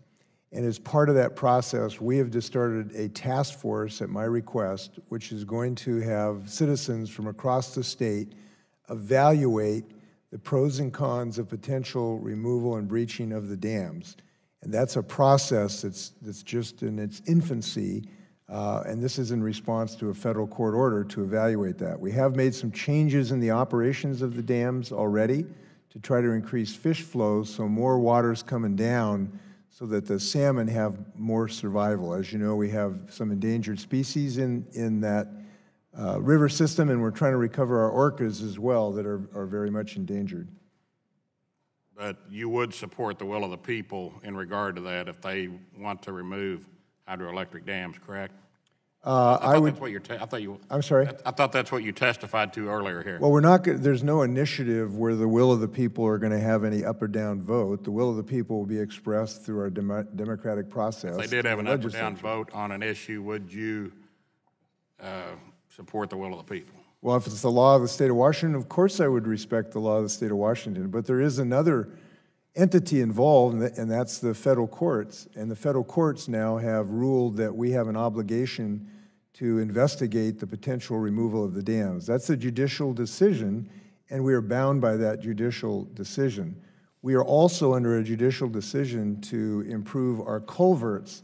We have culverts that block fish passage. Okay, I'm running short on time. Let me get in another question here of concern to me in my home state of Missouri, and that's keeping transportation costs low is crucial for both my constituents and industries like trucking and agriculture, which we have a lot of in the state of Missouri, and they're very prevalent in my district. Washington State has the highest gas prices behind only California and Hawaii. Missouri, on the other hand, is always in the top 10, usually lower than that, on gas prices for premium gas, and diesel is the cheapest in the country. How do the policies that you advocate for keep transportation costs low for rural districts like my own? Well, when you drive an electric car, your transportation fuel is about 80% cheaper than when you're driving a gasoline-powered car. It is a sweet deal. The price of gasoline, when I drive my car, is zero because I don't use any gasoline. And that's a pretty sweet deal, and it's a sweet ride. Yeah, and seven days to get to Olympia's stretch, too, so thank you. I yield back. We'll welcome you to land at SeaTac Airport. Yeah. The gentleman yields back. The chair now recognizes the representative from the state of New York, gentlewoman from the state of New York, Representative Clark, for 5 minutes. Thank you, Mr. Chairman. I thank our ranking member, and it's so good to see you back here, Governor. And I'm really excited about your passion around this issue. I want to thank Governor Inslee for testifying before us today. Your leadership on climate change has inspired other states to step up to the plate, and it's time for the Congress to do the same. I happen to co-chair with Ms. Brooks of Indiana the Smart Cities, Smart Communities Caucus, where I believe that there's a sweet spot, if you will, on the confluence of renewable sources, technology, as part of a sustainable 21st century energy delivery infrastructure. Have you given any thought to, as we're going through our conversations about infrastructure, we talk about the grid oftentimes, we've oftentimes heard of smart grids. There's so much that technology avails us of today, whether it's sensors that give us an indication of high CO2 in certain congested areas. There's a whole host of things. And when you're talking about different renewable sources, how we can look at sort of the development of ways in which we can maximize on that through our electric grid and through smart technology. Have you given any thought to that? Have you had any conversations around that? You bet. And one of the things we're really proud of is the development of systems that can manage the grid much more effectively to integrate renewable energy and use storage capacity together. So I mentioned the Clean Energy Development Fund that we had. One of the companies that's coming out of this is now developing software to help manage the integration of electric batteries with the grid, and that's moving forward very, very rapidly. Spokane, Washington has a system of trying to have an integrated system, and that's becoming more and more important because we also are developing better battery technology. And this is kind of the holy grail, actually, of renewable energy. Solar's coming down 80%. Wind is coming down 20%. Now we need to continue the improvement of battery technology. And that's happening. I'll tell you just one little story. I had a young fella come in from Jackson High School a few months ago. He won the National Science Prize for the most scientifically productive high schooler in America, or one of the few. And he said, look, I want to do something about climate change. And so he went out and he said, what's the most important thing I can do in clean energy? And he said, well, it's developing a better membrane for a battery that has better density and more heat management system. So this guy at age 17 or 18 went and built and invented a new kind of membrane that now has some real commercial possible potential. That type of innovation is going on like crazy, and it's putting people to work in my state. And when we talk about sort of creating that infrastructure, it would also address the concern that Mr. Long had about how you travel across a wide swath of area, given the life of a battery in one particular car. If you have an infrastructure where individuals are able to swap out cars, say, in a particular area where we have cars charging, then you get across a large state fairly rapidly. That's a whole new industry that, if we're creative enough, can be developed while we're decreasing our use of fossil fuels. So I think it's really just a matter, and I'd love to get your thoughts on it, on ways in that we're bringing up new industry while phasing out older. So Mr. Long was talking about electric cars. And I think electric cars are kind of an interesting example. And by the way, in Representative Long's district last year, 2,268 people bought electric cars. So you got 2,000 people that like them, and there's been a 97% increase in the electrical car purchase in Representative Long's district last year. So there's people that are getting this across the country. But here's a story about electric cars. In about 2007, 2008 maybe, I asked General Motors to bring their Volt to Congress to show my colleagues what was coming.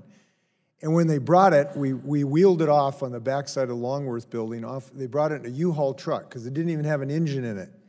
This was just 10 years ago. And my buddies came down and looked at it and said, Inslee, what are you doing? This is like a little toy here. It doesn't even have an engine in it. It's just a shell. This is ridiculous. This was only 10 years ago, okay?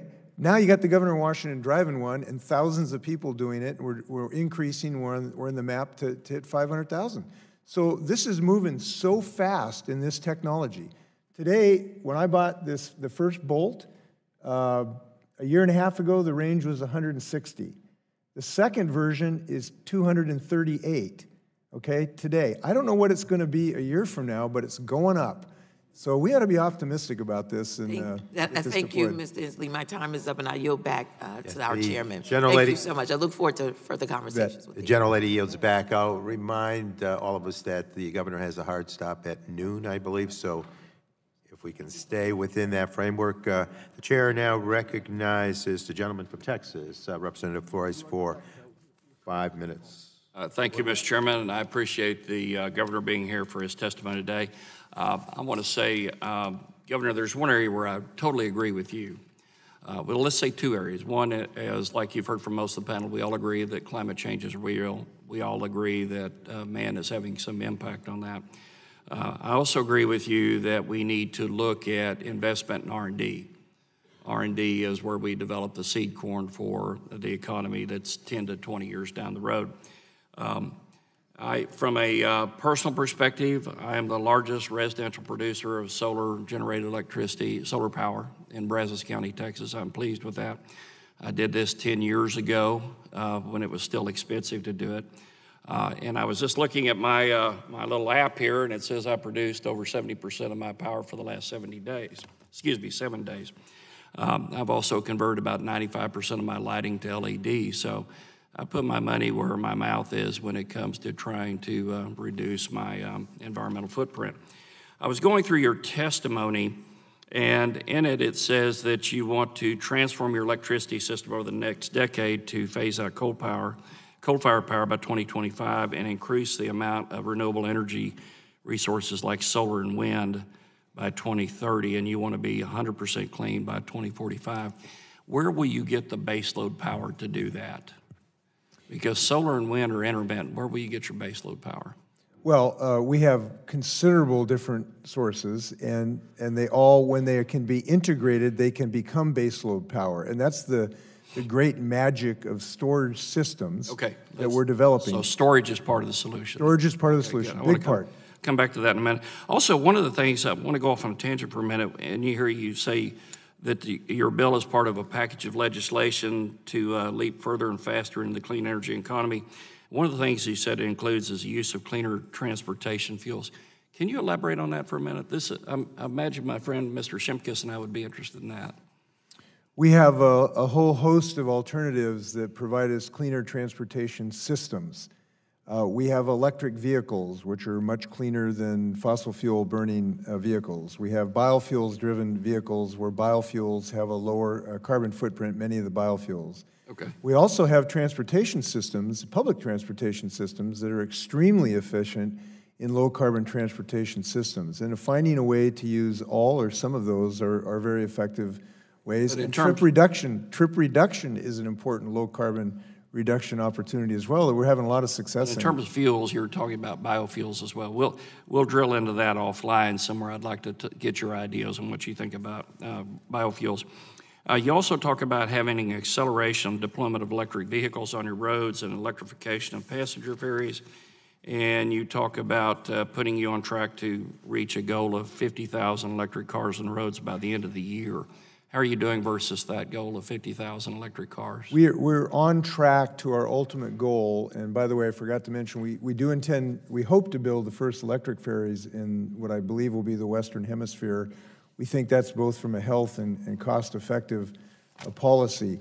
Our electrification of our transportation fleet is going well because we've had several I have a shortage of time, so I'm going to run.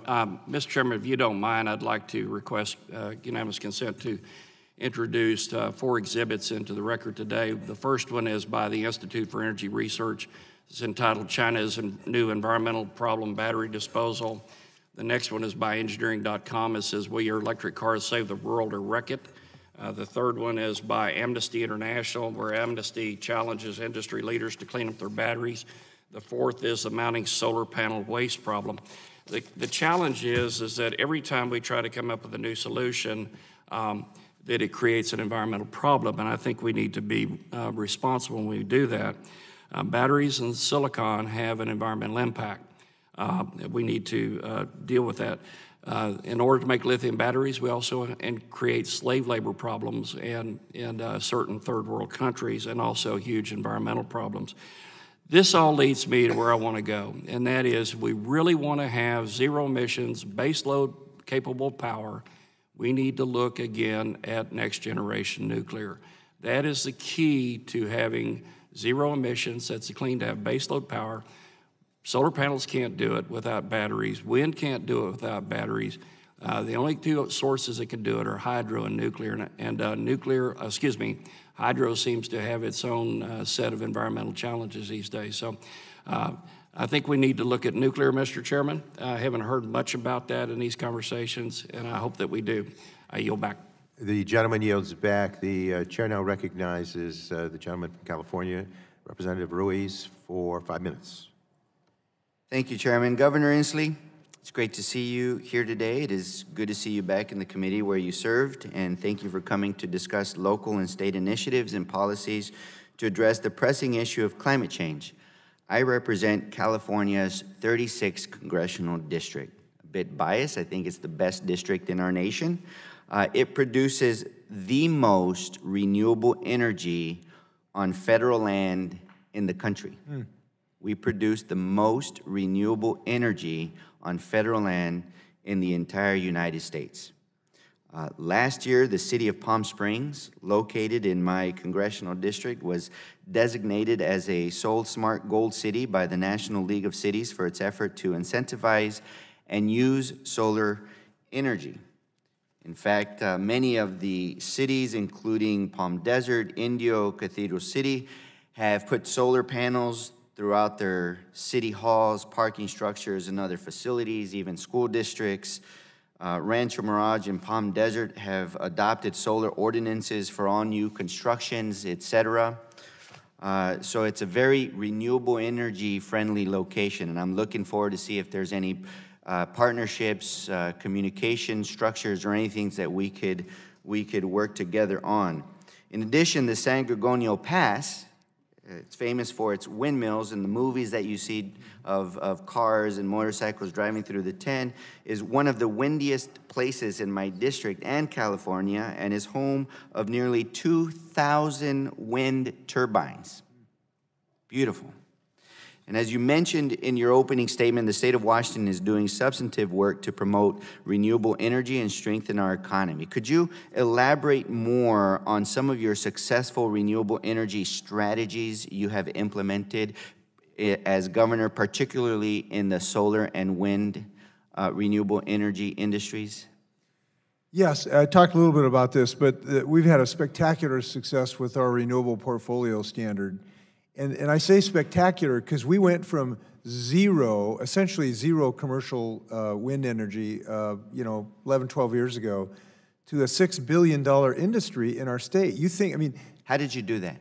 So our voters were wise enough to pass something I backed, which was a provision that says you basically needed 15% of your utilities to develop from these clean energy sources. What did the state do? To incentivize this? So it was a requirement for utilities, and it was resisted to some degree, who people did not think technology could solve this problem. But we developed from scratch a $6 billion industry. We also have a nascent solar industry, which a lot of people don't think of, Washington, but 2/3 of our state is kind of semi-arid. So now we're building solar farms, and one of the largest manufacturers of polysilicates that goes into solar cells is in Moses Lake, Washington. I think it's the largest manufacturer in the Western Hemisphere that supplies material that basically goes into solar cells. Some of it might be in Mr. Flores' rooftop right now. Have you done anything in regards to the workforce? Because if that's the energy of the future, then we need to develop the workforce of the future. I introduced a bill called the Renewable Energy Jobs Act that will provide pilot programs for training individuals for employment in renewable energy and energy efficient industries on site in these companies. But have you done anything? Can you talk about any successful program in your state that promotes job growth and workforce training in the renewable energy industries? Yes, in fact, we have a program we call Career Connect Washington. We're building a whole new avenue of career success because we think we've made a mistake telling people if you don't get a 4-year degree, you're a failure. That's just wrong.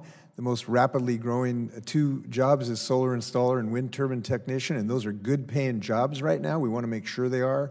So we're building whole new apprenticeship protocols for development. in our community colleges with our unions. I was recently at the IBEW training programs that are so successful. I think it was in Portland where I had 1,000, they have 1,000 apprenticeships, many of them in the solar part of that training program. So we know we can set people up for really successful careers. So what can we do in Congress to help states like yours in California and other places to develop this workforce and to foster more of the solar and wind energies? Well, you can adopt federally what we have adopted, which will create a demand for these new careers. We certainly are always looking for financial support for our higher ed facilities that are involved in these training programs. And we know that we have helped to try to help people finance these programs. We have one of the richest financial support networks for people in college, but we could always use a little help. Excellent. I yield back my time. The gentleman yields back. The chair recognizes a gentleman from Oklahoma, Mr. Mullen, for 5 minutes. Thank you, Mr. Chairman. Governor, thank you for being here. A couple of questions for you, and I'm going to try to reserve some time for my good friend from Montana. You're supporting eliminating all fossil fuels by the end of 2045, correct? In the grid, that's the goal. In the grid. Yeah. So, and you're proposing eliminating electric coal in less than 6 years, correct? I'm sorry, you said electric generated coal.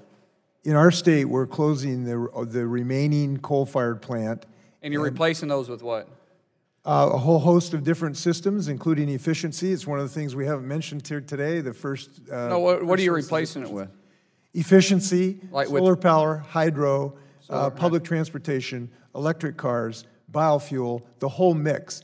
And this is an important issue. Would you consider you're an all-the-above energy guy, where you're looking to bring stability, for reliable, low cost or reliable cost to homes and businesses? Would you consider yourself an all-the-above person? I'm not sure what you mean, but all above. Not about all the above. Like you're not really interested in picking winners and losers, but letting the consumer have choice. Because the state of Washington is drastically different than, let's say, the state of Oklahoma or the state of Montana, where hydro may work for you, wind and solar may work for you, but there's parts of the country where it won't work. So what would you do about the states where it doesn't work? Because it's about reliability. I mean, if you were to take all the fossil fuels off the market to generate electricity, and you only had solar and wind, you would have to have 12% of the land mass just to cover that. That's the size of Texas. So are you really proposing that? Yeah, we are proposing in my Where are you going to get the 12% of the land? We're proposing in my state to move. Where are you going to get the 12% of the land? Because you are running for a higher office. So where would you get the 12% of the land? Well, to start with, I don't know if you've heard me, but I've said I support research and development in multiple fields to try to develop other. So you are all the above then? If that's how you define it. Well, I mean, if you really want to eliminate fossil fuels, then that's not all the above. So either you are or you aren't. Well, look at. I just want to be straight with you. I'm trying to give you an opportunity to be straight, and you haven't been yet. The first order of business is to set a goal. And the goal is... But your goal is already set. You want to eliminate all fossil fuels by 2045. That's your goal. So where are you going to get the land mass to be able to eliminate all fossil fuels? Because if you just depend on batteries for storage, because we know that wind doesn't always blow and the sun isn't always shining, so where are you going to store it? We're going to rely on China for the special metals that it's going to take to develop the batteries to which you're going to store? As far as I can tell, you're in the same league with the President of the United States, who's never heard of batteries. We have a thing called batteries. Let me finish. No, let me finish. Let me finish one question. Don't accuse me of saying that I'm in some type of league. Don't do that to me. I'm asking you a question. If you're really about batteries, then you're about the dependency. I'm all the above type guy. I'm all about the storage. I have no problem with that. But if you only go to one area where it's going to rely on storage of power when the sun isn't shining and the wind isn't blowing, then where are you going to get the resources? Doesn't that require mining? We have abundant sources, and what we are finding in our state, And these are the arguments I heard when we had the renewable portfolio standard. It's not an argument, it's a real question. People argued that it was impossible to integrate these systems. It's not an argument. It's a real I can't have an argument because you won't let me answer my question. With that, I'm going to yield to the gentleman from Montana. I thank the gentleman. And Governor, thank you for being here. You testified today that you're going to ban coal-fired electricity in your state. I appreciate that. My time is short here. I just want to highlight the fact that, today in your state house, you're considering a bill that would eliminate all coal-fired electricity. Much of this electricity is generated in Montana, and particularly in the town of Colstrip. It's a small town, 2,300 people. Their livelihoods are threatened. You testified today that your policies have had no detrimental effect on any community.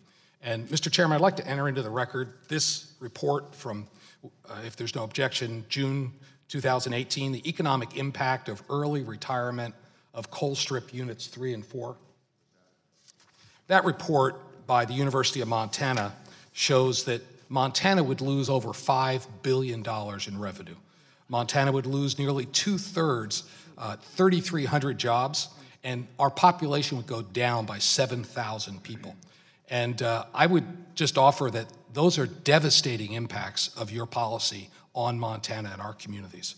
You've also opposed building of a coal plant. I don't think that in your position as governor, you have jurisdiction over Japan. Japan wants to buy our coal. I think it's a constitutional issue. So I'm here just to state that, closer to home, we have real issues with these policies, and I appreciate you being here, Governor, and I hope my colleagues can learn from, honestly, Washington's state's mistakes instead of repeating them on a national level, and that I yield back. Let me comment on this. I would suggest that you look at the model that we have for the transition of our coal-fired plant in Centralia, Washington. I think you'll find it's been very successful in helping that community through that transition because it was a consensus-based product. It involved a substantial investment to help the working people who were associated with it and the consumers and the small business people. Governor, I would invite you to come to Colstrip, Montana with me to meet the people whose livelihoods you are extinguishing. You have my open invitation. And I would invite you to come meet the people who are having trouble breathing because of coal-fired electricity pollution. These are the children of the state of Washington and the people whose houses are burning down. We both have constituents. All of them deserve our respect and attention. And I think if we work together, we can help them all. Sir, I'd be happy to work with you. At this point, I take that as a no, you won't meet with the people of Colstrip.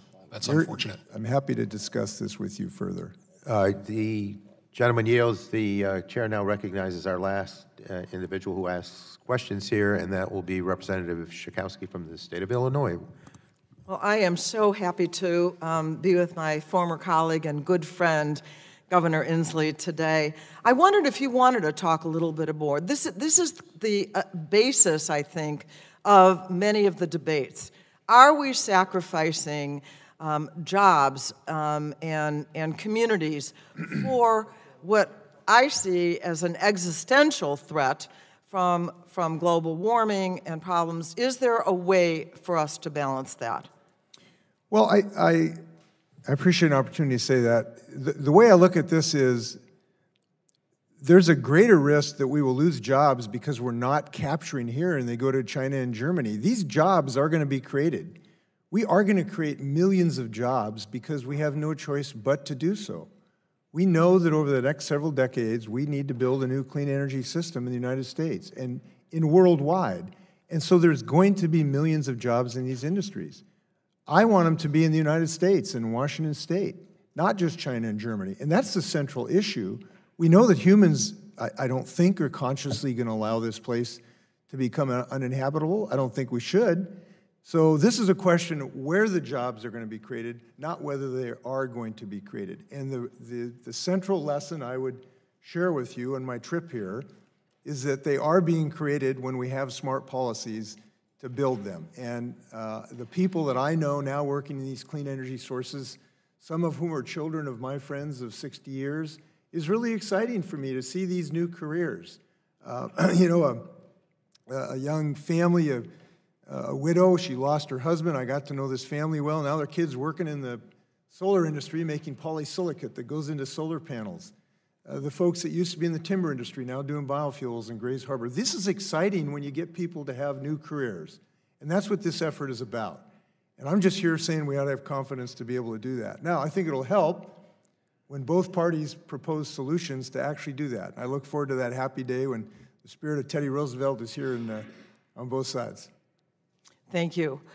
Because I think we're going to have to deal with this issue as we go forward if we want bipartisanship, and I appreciate your answer. My governor, new governor, Governor Pritzker, has joined the Climate Alliance, and I wanted to ask you about it. From your perspective, what has motivated many states to join the Climate Alliance? Well, in part, election returns motivate people on occasion because they've seen people who've been elected recently.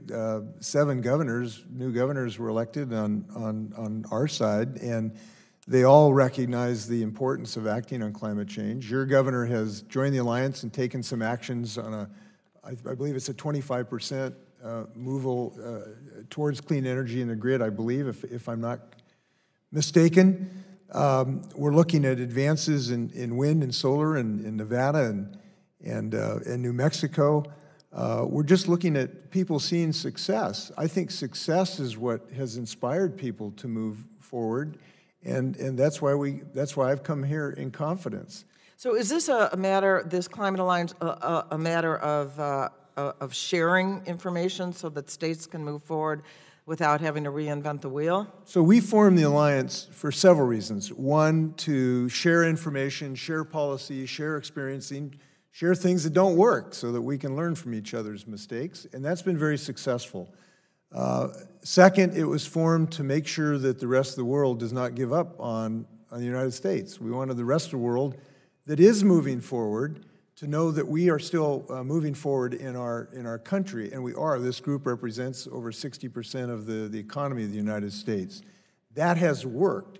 The rest of the world is continuing to move forward in the Paris Agreement, so it's been successful in that regard. And I've enjoyed working on a bipartisan basis. As I said, we have 3 governors in this effort, and we're working together. I hope that happens here too. What is the consequence, do you see? Are there practical consequences of the United States pulling out of the Paris Accord? Jobs going overseas, and I don't want to see that. I want to see these jobs right here, and I hope this Congress will help them do that. Okay, I see Thank you you looking for your leadership. I see you looking at the clock, Governor, and I don't want to keep you any longer, but I really appreciate your leadership on this issue, which I do see as an existential issue for humanity. Thank you. Thank you. The gentlelady yields back. That concludes our first panel. We again thank you, Governor Inslee, the Honorable Jay Inslee, for joining us to testify on Washington State's efforts to combat climate. And at this time, I will ask that staff prepare the witness table such that we may begin our second panel shortly. Let's take that 5-minute recess to get that done. Yes, sir. Did you have fun? Always. It's great to see you. Good luck.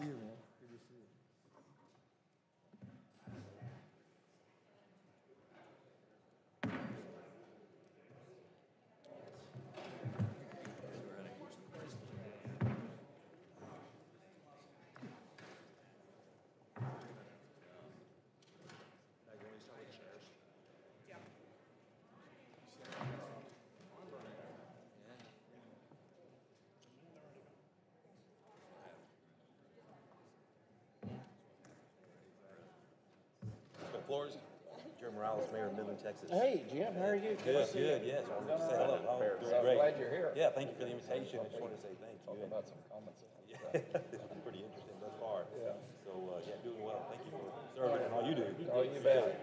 Yeah, by the way, you got a great guy representing my cause. Oh, yes. What, a couple of little factoids where you may not know. He and I are the only 2 oil and gas CPAs in Congress. We're both in oil and gas, with some C-level positions, and both the CPAs.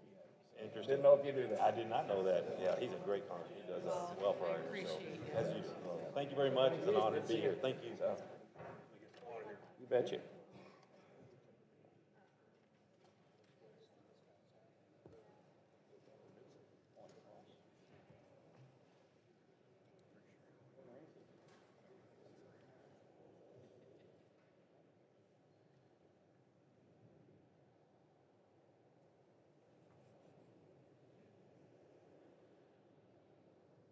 Oh, the publication? They're not friends here. They're not. Okay.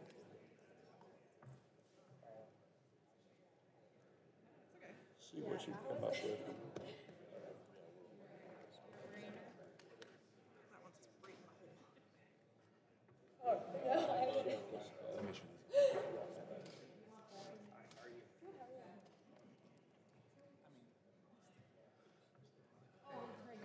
We gotta get hot first. We gotta see this.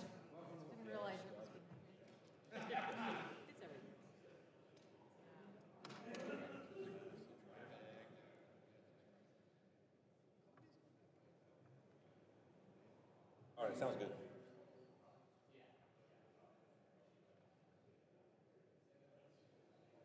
It's hot. Great. These are gonna get hot.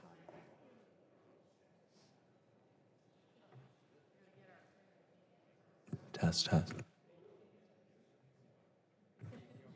one was good. Test, test.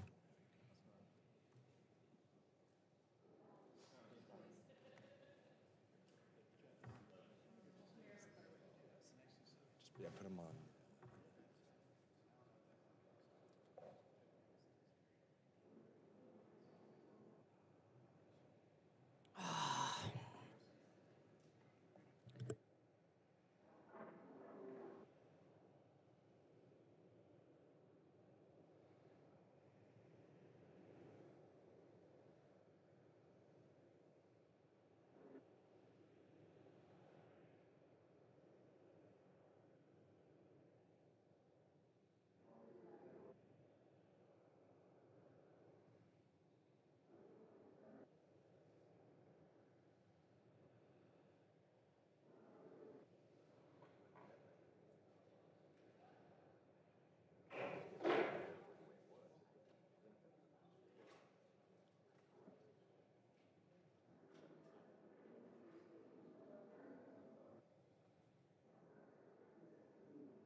Yeah, there's. I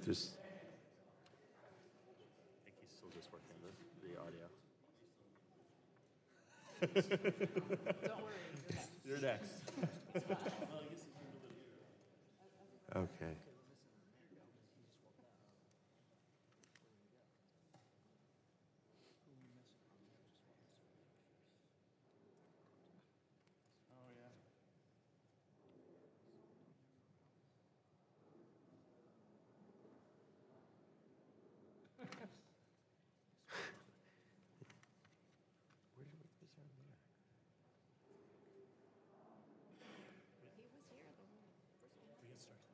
Should we start with that? Yeah, we're on the clock. We should get started. Okay, we're going to start with our second panel. We'll hear from a group of local leaders from across our country who will share their work in combating climate change in their local communities. Those leaders include, from my left, the Honorable Steve Benjamin, Mayor of the City of Columbia, South Carolina. We are, oh, here we go. Welcome, Mayor.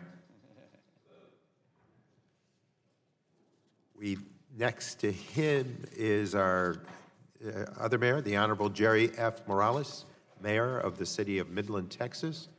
We then have the Honorable Jackie Biskupski. Okay. Mayor of the City of Salt Lake City, Utah.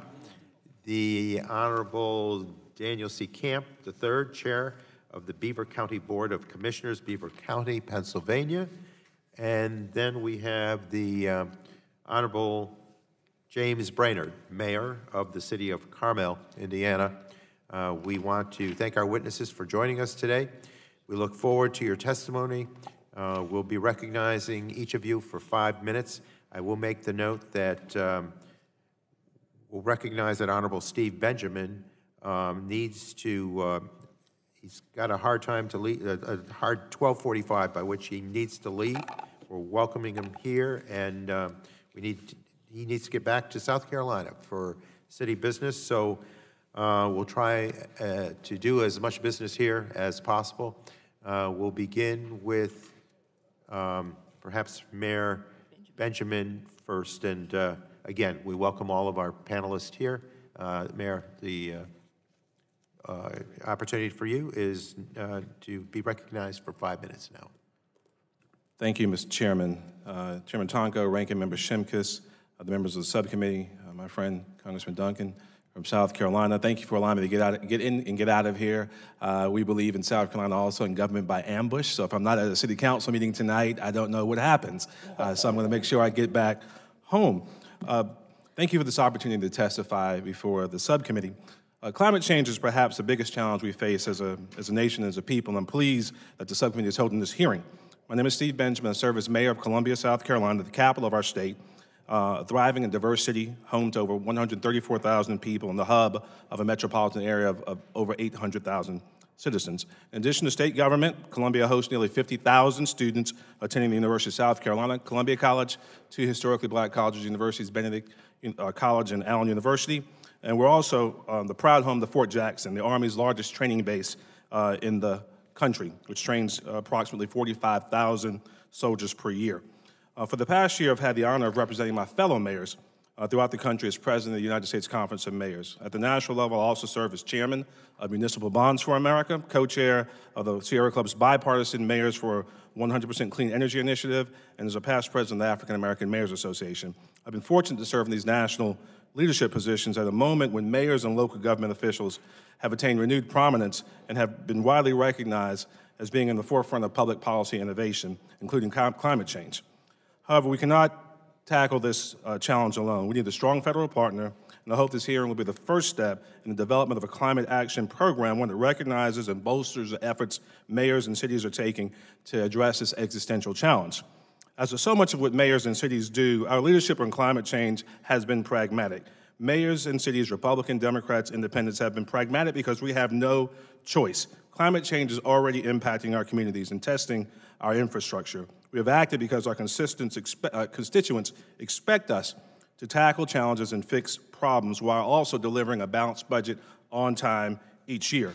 In Columbia, unfortunately, we witnessed firsthand in 2015, over 3 days in October, the remnants of Hurricane Joaquin stalled over central South Carolina, inundating Columbia with nearly 30 inches of rain. Across the Carolinas, 12 trillion gallons of water fell. Hurricane Joaquin's impact on Columbia was dire, taking the lives of precious South Carolinians. In addition, the storm nearly wiped out the Columbia Canal, which serves as our main drinking water treatment plant, ruptured dozens of water and sewer mains, closed over 100 streets, flooded one fire station and our primary fire training facility, breached multiple dams, and damaged nearly 400 homes and 60 businesses. Since then, we've had several other major rain events. Though Joaquin was a 500-year event, heavy rain events are apparently becoming the new normal. Like cities throughout our country, the City of Columbia has been addressing climate change on several fronts for over a decade. In 2009, with assistance from the Energy Efficiency and Conservation Block Grant, we conducted an energy audit and implemented several of the audit's recommendations, including upgrading lighting systems, HVAC upgrades on city buildings, and installing solar panels on fire stations. These projects reduced our greenhouse gas emissions and energy consumption and saved Columbia taxpayers approximately $337,000 per year. In addition, one of my first priorities when I took office was to upgrade and rationalize our regional transportation system to increase ridership. We've also accelerated our efforts to deliver more pedestrian and bicycle infrastructure throughout our city. Combined with thousands of new units being deployed and opened in downtown Columbia, this has set the stage for us to truly offer meaningful options to the car, with the added bonus of creating a vibrant, lively, and beautiful downtown. 2 years ago, Columbia took the next step setting a target of powering our community with 100% clean and renewable energy by 2035.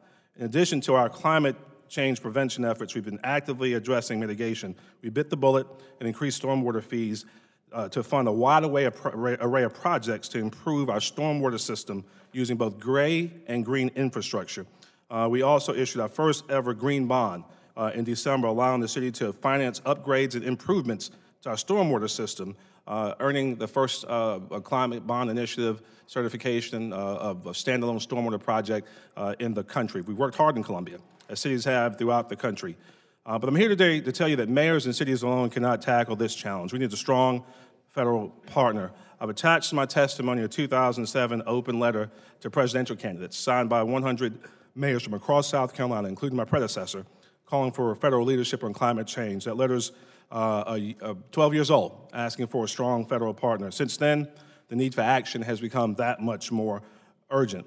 I'm also very pleased that Chairman Tonko has issued a blueprint for action, a framework for climate action in the United States Congress. And we're particularly pleased that the framework empowers state and local governments and strengthens community resilience and certainly avoids harm to first movers. We recognize that it takes bold leadership and bold action to make some moves here first. In January, the Conference of Mayors released its own Mayor's Call for Climate Action that's included as an attachment to my written testimony. I would respectfully suggest that some of our specific proposals provide Congress a way to flesh out and implement some of Chairman Tonko's framework in a manner that would help mayors and cities meet the climate challenge.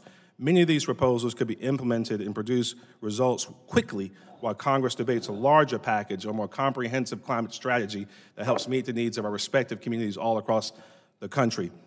These include, as I conclude, reauthorizing and fully funding the Energy Efficiency and Conservation Block Grant Program in fiscal year 2020 and beyond, establishing and implementing a national greenhouse gas emission reduction standard by 2030, adopt an aggressive national renewable portfolio standard and provide incentives for electric utilities, including municipal electric utilities, to invest in clean and renewable energy, direct the EPA to maintain and improve CAFE standards, provide incentives to the energy sector to ramp up in research and investments in renewable energy, modernize the nation's electric utility grids, to provide transportation funding to help metropolitan areas and local areas invest in low-carbon, mode-neutral transportation options via increased funding for the Surface Transportation Block Grant, increased funding for transit, invest in improved intercity passenger rail. Mr. Mayor, yes, sir. I need you to wrap up. Oh, yes, sir. And I'll close with this. One major issue, Congress has shown leadership in preserving the tax exemption in municipal bonds that allows us to deliver the infrastructure. We did, however, make a mistake in the Tax Cut and Jobs Act by removing the ability to advance refund bonds and save us money as we deliver on that infrastructure, the vast majority of American infrastructure. We need that addressed by Congress. Thank you for the opportunity to testify. I hope our testimony and the attachments in the much larger proposal can give Congress some ideas to quickly implement and help bolster our local government efforts. Thank you, Mr. Chairman. Thank you. Thank you, Mr. Mayor. Good to see you again, and thank you for appearing before the subcommittee. Next, we'll move to Mayor Morales, please. You're recognized for 5 minutes. Thank you, Mr. Chairman. Thank you. It's an honor to be here, Congresswomen and Congressmen. Thank you very much. Exciting to be able to be here to represent Midland, Texas, West Texas, and the Permian Basin. I am Mayor Jerry Morales, been in office for 6 years and been on City Council since 2008, so you can't understand how honored I am to represent the city of my hometown, Midland, Texas. Midland, Texas, also known as the Tall City. Many would think that a city out there in the middle of the desert would not have any tall buildings. Very similar to a city of Houston, Texas, but on a smaller scale. Size of 165,000 people. City of Midland itself is approximately 90 square miles. Since 2014, Midland has been ranked one of the largest and fastest growing cities in the nation. Fastest growing cities in the nation, not the largest, right? During this time, we are home to 20 major oil and exploration companies. The Permian Basin is a large sedimentary basin in the southern western part of the United States of America. The greater Permian Basin comprises several components of basins. Of these, Midland is the largest, the Delaware Basin is the second largest, and the Marfa Basin is the smallest. The Permian Basin covers more than 86,000 square miles and extends across an area approximately 250 miles wide and 300 miles long. The Permian Shale is one of the top 5 producing shales in the world and soon will be in the top 2. To date, the Permian Shale transports 3 million barrels of crude oil per day, and by the summer of 2019 may be transporting 4.5 million, and by 2020, when transportation lines could hit over 6 million barrels of oil a day. Permian Basin is already a star, but now it will even shine brighter. What the U.S. Geological Survey numbers mean is that the Permian Basin is the largest single reservoir oil and gas in the United States of America and is also one of the largest on a local soil. We are challenged, of course, being a shining star and growing so fast.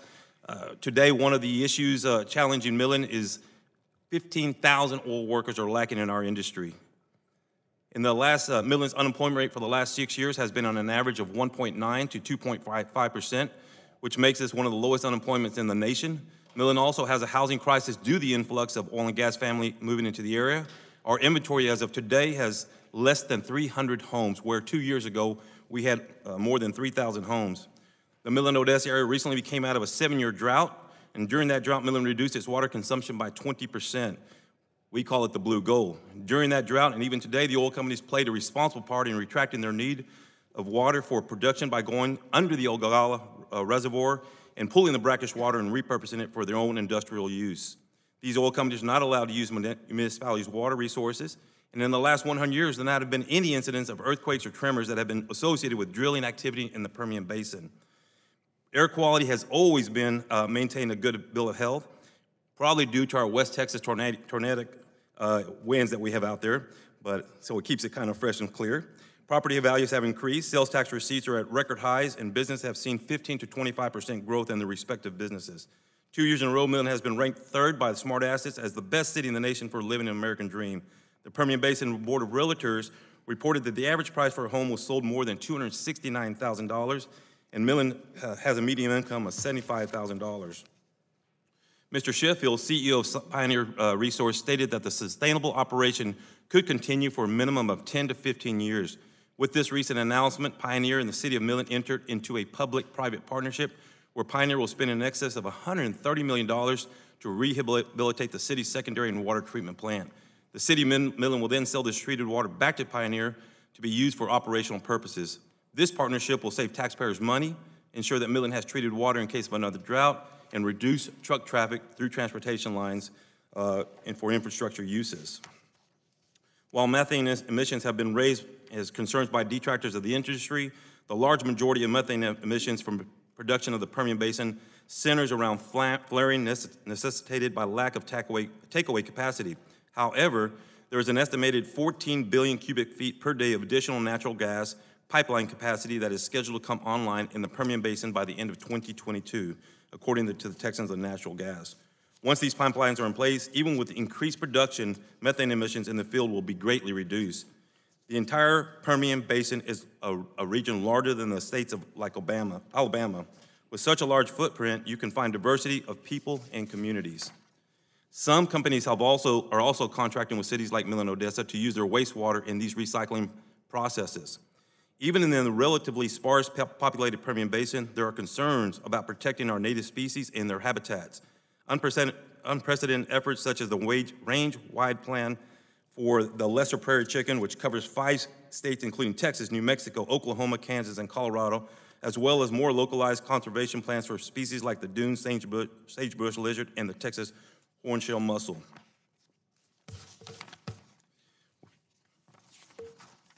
Municipalities do not regulate downhole drilling, nor do they control where water comes from the drilling and fracking process. The state of Texas agencies regulate these areas. The City of Midland does not encourage operators to use water from deeper depths, being the Santa Rosa water instead of freshwater aquifers. In addition, many operators are reclaiming water production, which is produced as a byproduct of oil and gas production. Diamondback Resources has switched to an alternative of deep burial pits recently, which meets state guidelines to a more environmental alternative of biotechnology treatment, which is a pit remediation process. The pit closure will meet or exceed the requirements of the applicable Railroad Commission rules and Texas Commission of Environmental Quality. So these are some ideas to show that what we are doing in West Texas and Midland is working with our 20 majors, being responsible of not only the environment, the climate, but of our communities and the people who work there and live there. We're excited that our shale is not only productive economically for the city of Midland, but for the state of Texas, the United States of America, and even the world. Thank you for the opportunity to be here to speak. Thank you, Mayor. We're supposed to have votes around 1 o'clock, so I'm going to ask that everyone stay strictly to the 5-minute time frame so that we can get questions in. Next, we'll move to the Honorable Jackie Biskupski of the City of Salt Lake City. Welcome. Thank you. Thank you, Mr. Chair and members of the committee. It is an honor to be here before you. I come as the mayor of Salt Lake City, home to over 200,000 residents, including my 2 sons, Archie and Jack. I mention them because my plea to you today has everything to do with their future and the future of millions of young people like them in America's cities. As both a mayor and a mother, I am working to protect the health and well-being of all people as the causes and effects of climate change are felt across the state of Utah. Surrounded by the towering peaks of the Wasatch and Oquirrh Mountains, my city is beautiful on most days. 30 years ago, I arrived in Salt Lake City for a ski trip, and I never left. Unfortunately, each year since, during the hot summer months and the cool winters, our air is filled with a dirty haze we know as the dreaded inversion. On these days, parents along the Wasatch Front send their kids to school wearing face masks to protect them from the harmful pollution trapped in the air.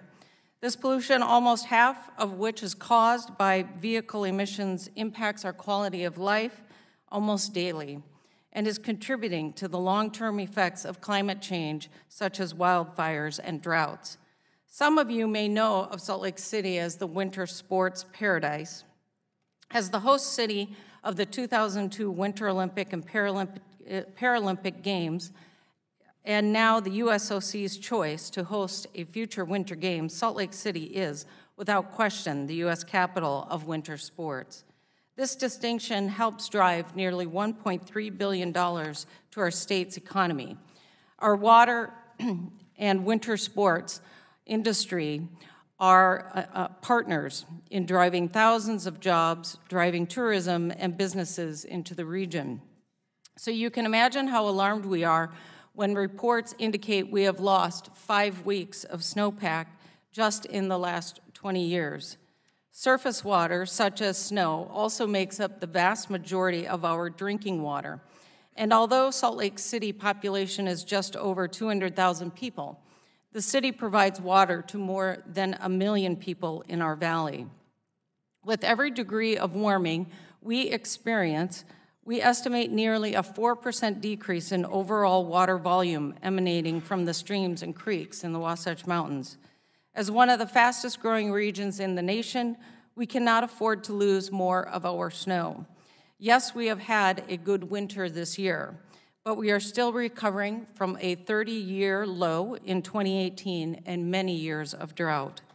While I could go on discussing the issues we are facing, including the unprecedented wildfires we had in 2018, all of which is detailed in my written statement, I'd like to share with you what we are doing to act on climate change. In 2016, Salt Lake City became the 16th city in the nation to establish a 100% clean energy goal. To fulfill this pledge, we have taken action, including passing a cost-free energy benchmarking ordinance estimated to remove 29 tons of pollutants from the air annually. We are building green infrastructure, the first net zero public safety building in the nation, and just last year completed the first 2 net zero fire stations in the country. To reduce vehicle pollution, in 2018, Salt Lake City made the largest local investment to date in public transit, allowing us to implement the first phase of a multi-year strategy to create high-frequency bus networks across our city. Through savings and partnerships with Delta Airlines and the federal government, Salt Lake City is building a $3.6 billion international airport, which when completed will be LEED Gold certified. Perhaps most significantly, Salt Lake City, Park City, Moab, and Summit County have been working with our utility, Rocky Mountain Power, to establish a framework to allow our communities to have net 100% renewable electricity by 2030. This is an unprecedented collaborative effort between an investor-owned utility and the communities it serves. Just last Friday, Governor Gary Herbert signed into law the Community Renewable Energy Act, which is the legislation we needed to continue building this framework. I shared the successes with you today to highlight our investment by the federal government and how that could help us increase the action of our local communities. Thank you. Thank you very much, and right within 5 minutes, so thank you. Next, we'll hear from the Honorable Daniel Camp III, who is the chair of Beaver County Board of Commissioners, Beaver County, Pennsylvania. Welcome. Thank you. Thank you, Chairman Tomko, Ranking Member Shimkus, and members of the subcommittee for inviting me to speak today on behalf of Beaver County, Pennsylvania. It is an honor to be here in front of you, somewhere where my former congressman and dear friend Ron Klink served when he was a congressman here. My name is Daniel Camp, and I am the chairman of the Beaver County Board of Commissioners. Of the 67 counties in the great Commonwealth of Pennsylvania, I'm currently the youngest county chairman. I sit on the Natural Gas Task Force for the County Commissioners Association of Pennsylvania. About 25 miles northwest of Pittsburgh, Beaver County, Pennsylvania sits alongside the most northern part of the Ohio River and has approximately 168,000 residents. Throughout most of the 20th century, Beaver County and its steel mills laid the foundation for the United States and the world. We designed, manufactured, and produced steel used in bridges, skylines, and icons throughout our great nation. Beaver County rode this wave of economic growth throughout most of the 20th century. But eventually in the 1980s, our good fortune came tumbling down. American Steel turned its back on Beaver County. Mills shut down, unemployment peaked, but we persevered, we came back. We knew we had a foundation for a great restoration. Today, energy drives our economy. With an investment measured in the billions, we partnered with an engine that would fuel the nation. In Beaver County, we are proud of our past, but we are also confident in our energy future. The current energy boom in Beaver County started with the Marcellus Shale. Approximately 10 years ago, Beaver County started to see the effects of the technological advancements that made developing the Marcellus Shale possible. In addition to the billions of dollars in bonuses and royalty payments made to Pennsylvanians who leased their lands and property for natural gas extraction in 2012, the Pennsylvania General Assembly imposed a special tax on the industry called an impact fee, which is paid annually by the unconventional natural gas producers for each well drilled. In its report in 2018, Beaver County received approximately $500,000 from the impact fee, which was an increase of about $160,000 from the prior year. In addition, the county's 54 municipalities received a combined $618,000, nearly double the amount from the year before. All told, between allocations to the county, municipalities, and impact fee funded projects, Beaver County has received $5 million for the public infrastructure improvements, emergency preparedness and response, environmental protection, social services, parks and green spaces, and tax reduction. In 2016, Shell Chemical Appalachia announced it would build a petrochemical complex in Beaver County that would use low-cost ethane being produced from the Marcellus and Utica formations to produce 3.5 billion pounds of polyethylene per year, creating a foundation for the regional manufacturing, pharmaceutical, industrial chemical, and plastic. Indeed, from life-saving medication and medical equipment to the cell phones we use every day, plastic sourced in plays like the Marcellus enhance our quality of life to make our modern world possible. Shell's decision to build this complex in Beaver County was a major coup for not only Beaver County, but our entire region, including West Virginia and Ohio. And at its peak, 6,000 construction jobs will be necessary to build the complex, and once operational, it will support approximately 600 permanent, well-paying, family-sustaining jobs. The site currently supports hundreds of electricians, pipe fitters, iron workers, carpenters, laborers, equipment operators, and other craftsmen. Many of these workers travel from out of the area to the work site and have therefore spurred our hotel industry in Beaver County.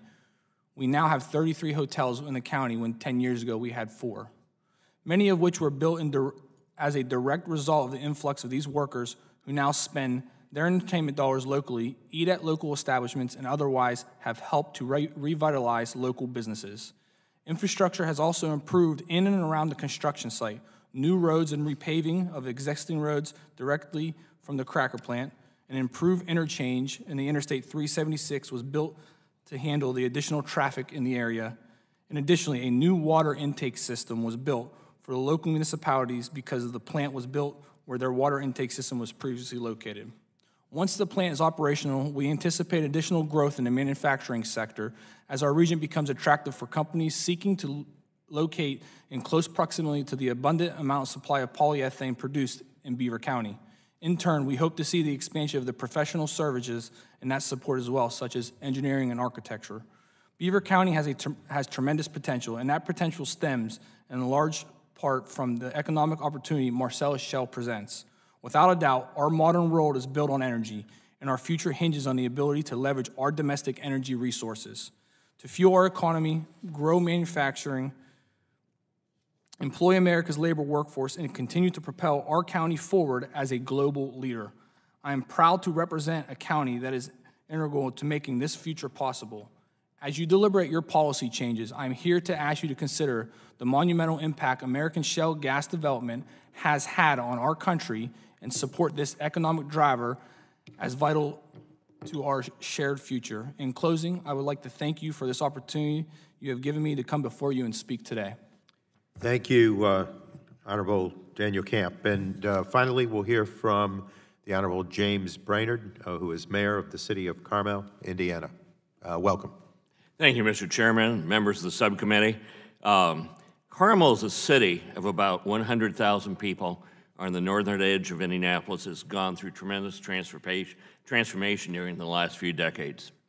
Carmel consistently is ranked among the best places to live in the country, having been named the best place to live in America by CNN Money Magazine in 2012. That's a good day for a mayor. Carmel recently was ranked #1 best suburb to live in America by Niche.com, listed as one of the safest cities in America by SafeWise, and was named the #1 best place to launch a career by Money Magazine last year. And we're successfully making our community safer and healthier for our residents, businesses, and visitors through initiatives aimed at reducing pollution and harmful emissions.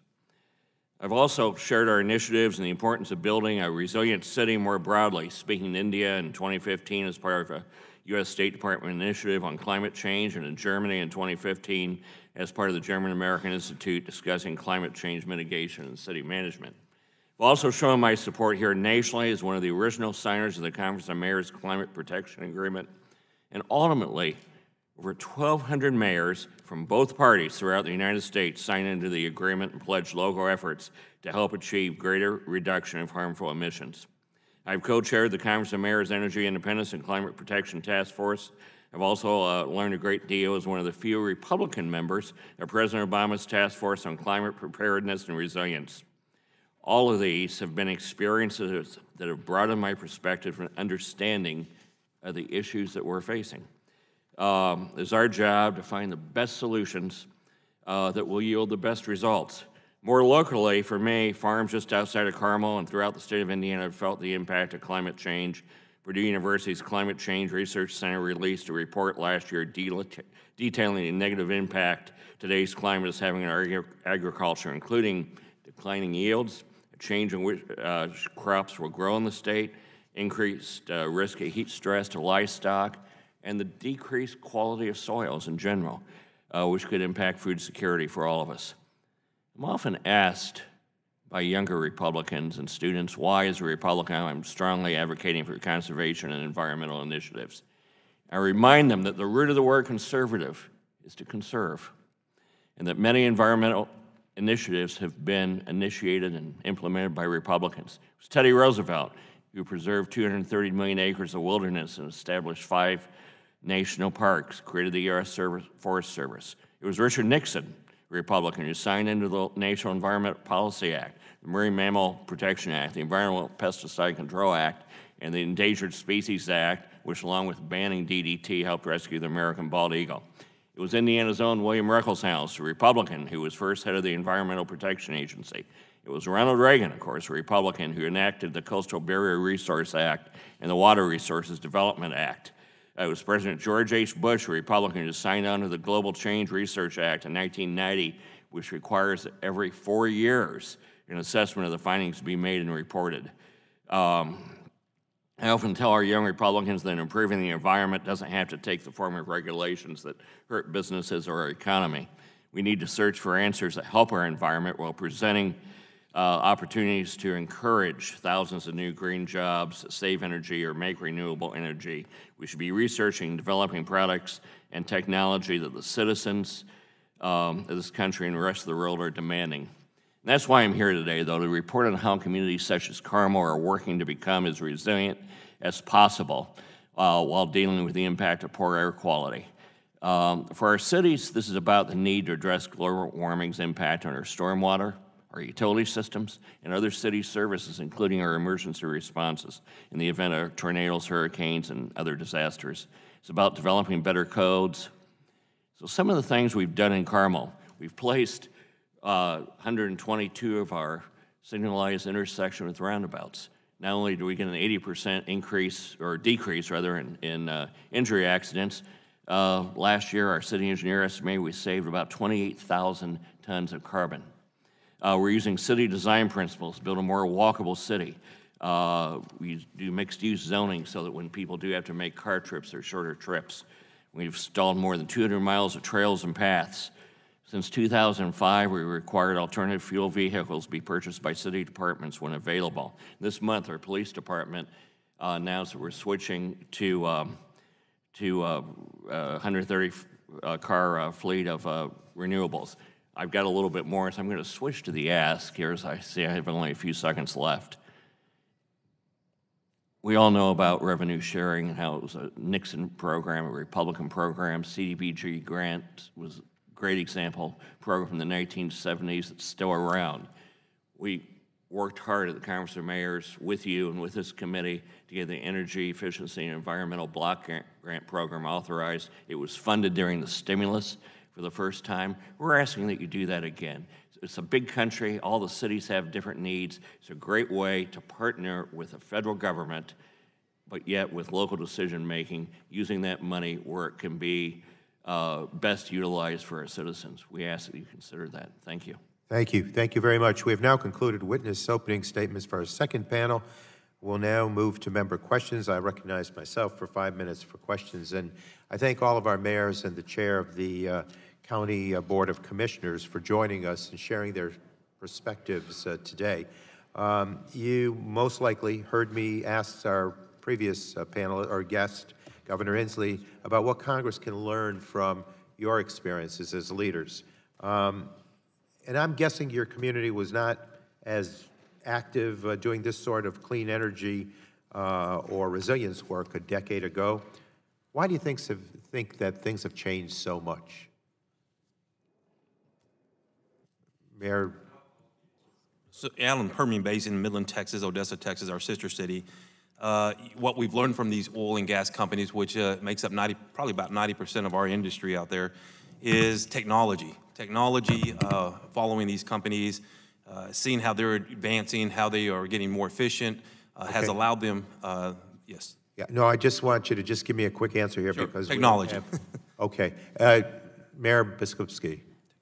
Yeah, for us, it is truly about clean air. It's very difficult to breathe many days out of the year due to the inversion that we have. And so it's the #1 issue, regardless of party affiliation. Okay. And let's hear from our other mayor, Mayor Brainerd. Why do you think things have changed so much? I think for us it's about quality of life and being able to attract the best workforce possible from all over the world. Air quality, clean drinking water, clean air quality is important. It's important to us. It's important to our citizens.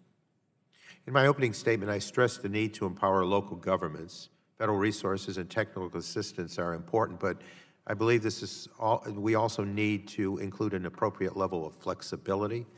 The conditions in Salt Lake City or Carmel or Seattle or even Amsterdam, New York, my hometown, vary dramatically.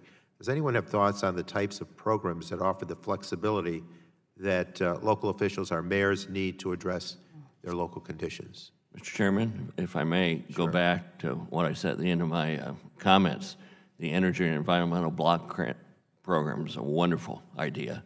Pattern after CDBG, it works. We recognize we're a big country. Different cities, as you say, have different needs, but that federal partnership, federal money, but local decision-making within the broad category of environmental improvement, it works very well. We get to decide locally where it can best be utilized, how we can match it best with local dollars to have the greatest impact and do the greatest good. And could you cite an example within your community in Carmel that sure. During those, most benefit from that? Sure. During the stimulus, Carmel received about $700,000 in an environmental and energy block grant. We used it to switch out most of our street lights to LED lights. We reduced, as a result of doing that, our energy consumption for those lights by close to 50%, and getting a return in excess of 10% in electricity savings on that investment. It's a lot better than we can do in the bank these days. And Mayor Biskupski? Yeah, similar experience for us in utilizing federal dollars.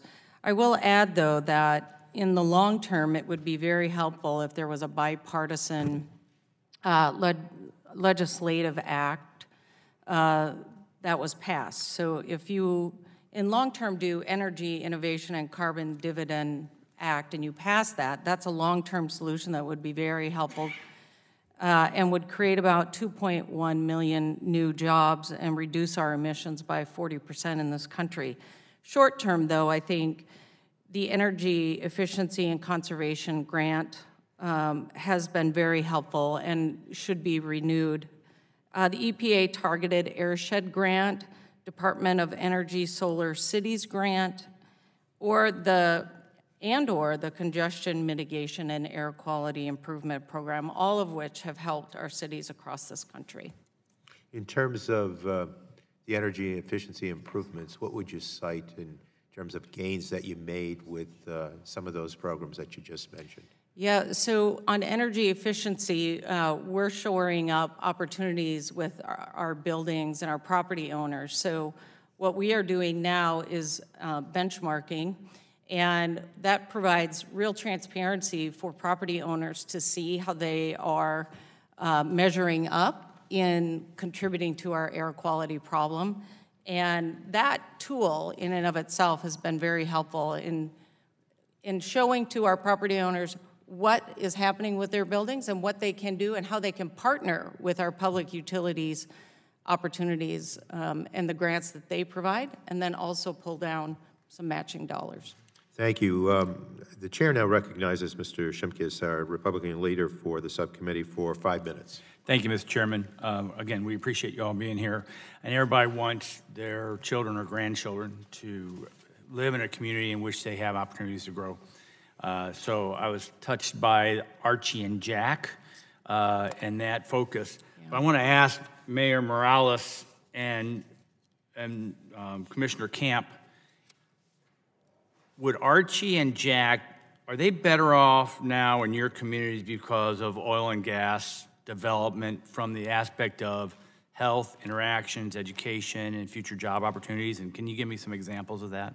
Yeah, most definitely, and thank you. It's, as I just alluded to, technology has really brought the oil company and been able to allow these companies to drill more effectively in a less time and more advanced manner, in the sense of between the city ordinances and the state ordinances, the Railroad Commission, you're seeing less and less rigs go up. So, good example, sitting with Apache Corporation, a large producer in Texas. What about going to infrastructure, education? What's its help for the tax revenue based upon the local community and how that's improved just the everyday livelihood? So then I'll just, because of the shale and because of the technology and the drilling, it has then brought these families that we are seeing a mass increase into our community, which means then those companies have to participate in helping us with road infrastructure. They're putting in their dollars in the healthcare system, into the environmental impacts. Building codes now are up into 2018 codes. So I would say that today, because of the oil companies and the impact that they're having in our community, it's a public-private partnership, and one that they know that their children are on the roads. one that they know the community cannot handle alone, and so their dollars are being participated on the infrastructure and utility work, in our school, our healthcare system, and knowing that that kind of partnership is what's going to make. And let me follow up. In rural America, there's always a lot of concern about the first generation, second generation. They're leaving because there's no jobs available. Is that true for Midland? Yeah, most definitely. For the longest time, we lost all of our younger generation. We were really a retirement community. Today, the average age is 31 in Midland. The millennials are moving in. We just saw our youngest voting block of 33-year-old females, and that's because of the quality of life. Quality of place is improving. Amenities are better. Education is starting to improve. Secondary schools. So schools, or these oil companies, are realizing that they are the ones that are making the impact, so they need to make that investment. Yeah, let me go to Commissioner Camp. Same type of questions. Yeah, as I stated in my testimony earlier, in the 1980s when the steel industry left Beaver County and left western Pennsylvania because of the emissions and the changes was one of the key driving factors to that. A lot of the educated individuals left western Pennsylvania to go work elsewhere. We're starting to see them come back now. We're working with different programs throughout the county, western PA. As the mayor said before, the public-private partnership that we have with the companies that are coming here, investing in Beaver County, not only in our infrastructure, not only in our municipalities and governments, they're also investing into our schools, our local colleges, our community college of Beaver County. They've invested more than $1 million to build a process technology center to educate the individuals who the governor said earlier don't necessarily have to go to a four-year school to have a good family-sustaining job, and these companies are investing in Beaver County and western PA. Yeah, and I was just, I'm glad you added photos to your testimony, because here's a closed zinc plant or a zinc plant on the river, turned to a cleared off land now to this new, I guess, multiple thousands of people, labor, working to build this factory. And then also on the back, you had the water plant, from the old water plant that the only thing you could afford versus now what you can afford to provide for your constituents. To talk about those two real briefly, the zinc plant, it was an Act II environmental program, and it when it was vastly improved to the existing site, they spent $80 million on bringing that up to code to where it needed to be. The water treatment facility was a $69 million project by this private-public partnership we have to be able to provide water for 100 years now for that one community. So, as I stated before, these companies are investing their money and their fortune into these municipalities and communities because they plan on being here for a long time and provide those jobs. So it's safe to say that energy development and the livelihood of people who you represent are greatly benefited by that? Absolutely, they are. And as the governor said earlier, those who suffer the most from air quality and any other emissions are the ones who are living in poverty under the bridges and by the roads. If we don't have these jobs in Beaver County or western PA or eastern Ohio or northern West Virginia, that poverty level is going to peak up as it did in the 1980s. Mr. Morales, you'd agree? I would wholeheartedly agree, and I would also say in the state of Texas, because of the Permian Shale, 35% of the severance tax that we submit is staying in the roads, infrastructures of all of Texas, not just the Permian Basin. So our shale, the production out there is impacting schools and infrastructure. Thank you. I'll yield back my time. Thank you, Mr. Chairman. The gentleman yields back, and we now recognize the gentlelady from the state of California. Representative, you have 5 minutes. Thank you. First, I want to start by thanking the panelists for being here today. I've been running back and forth, so I apologize if I ask some questions that have been asked already. I want to start with you, Mayor Brainerd. I understand that you're a Republican mayor, is that correct? That is correct. I understand that you have been working hard in your city to work on climate change, is that correct? Yes. A couple of years ago, you gave a quote to an article in Think Progress, and I'm going to ask you about it because my frustration is that sometimes when I talk to my colleagues on the other side of the aisle about climate change and working on this issue, there appears to just be the conversation of what we're having by some of our other guests and why it's important that we drill and why it's important that we do fracking and so on and so forth. I get the arguments that are made over there. And I'm really glad that this committee hearing is focused on why we need to address climate change and what you're doing on a local level. You had told Think Progress back then, I just want to make sure it's accurate. You said, and I quote, Republicans have been intimidated to some degree by the Tea Party and the conservative talk show host on addressing climate change. And you went on to talk about how you do what's right for your constituents. And when you do that, that's the best thing to do.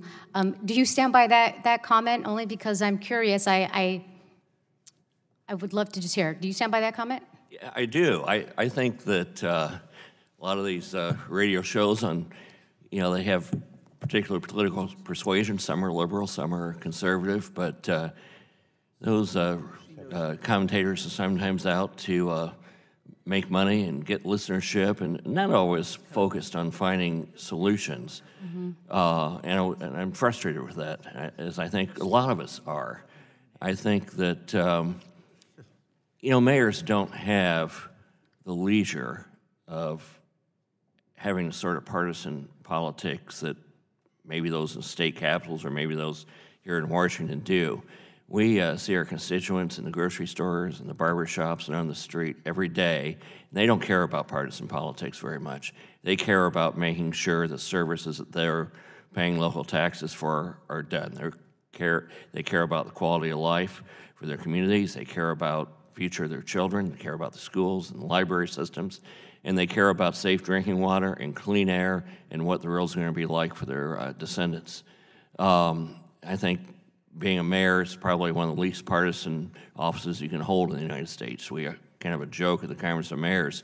There's no Republican or Democratic way to plow snow or fill potholes. Right. And there really isn't. Thank you for that. I had served on the local city council and served as a mayor and understand where you're coming from. I just want to applaud you in your efforts to think beyond the partisanship and think about what's right, not just for your constituents, but for America and for the future of this planet.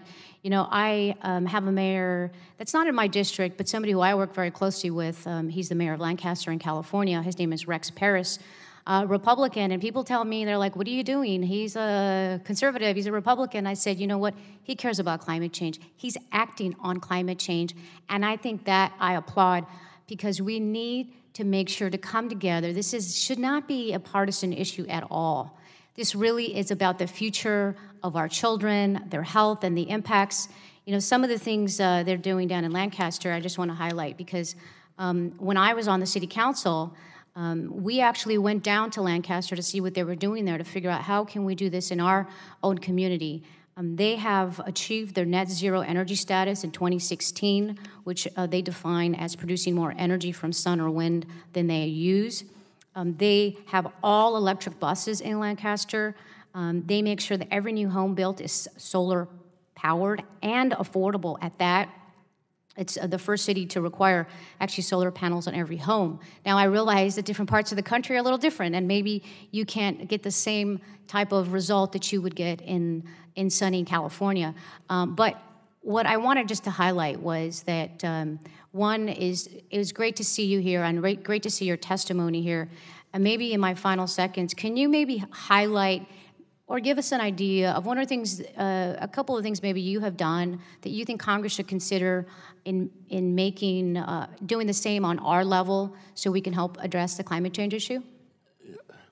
Would you like examples of what we've done in Carmel? I want to make sure I understand. It's something you've done in your city that maybe we should look at as something we should implement on a national level to help fight climate change.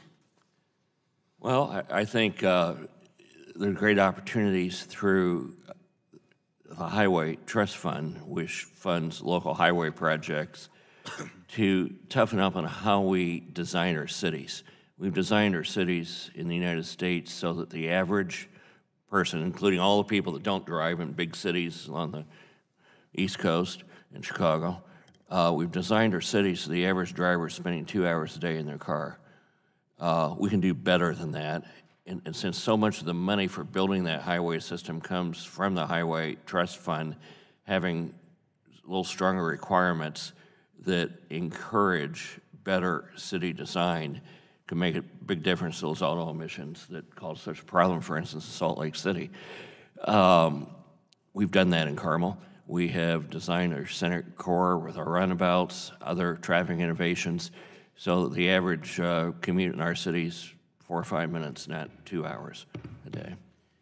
Representative Berrigan yields back, and we now go to the gentleman from the state of West Virginia, Representative McKinley, for 5 minutes. Thank you, Mr. Chairman. Looks like I'm batting cleanup here on this, so let's go. Just a quick note to Mayor Brainerd.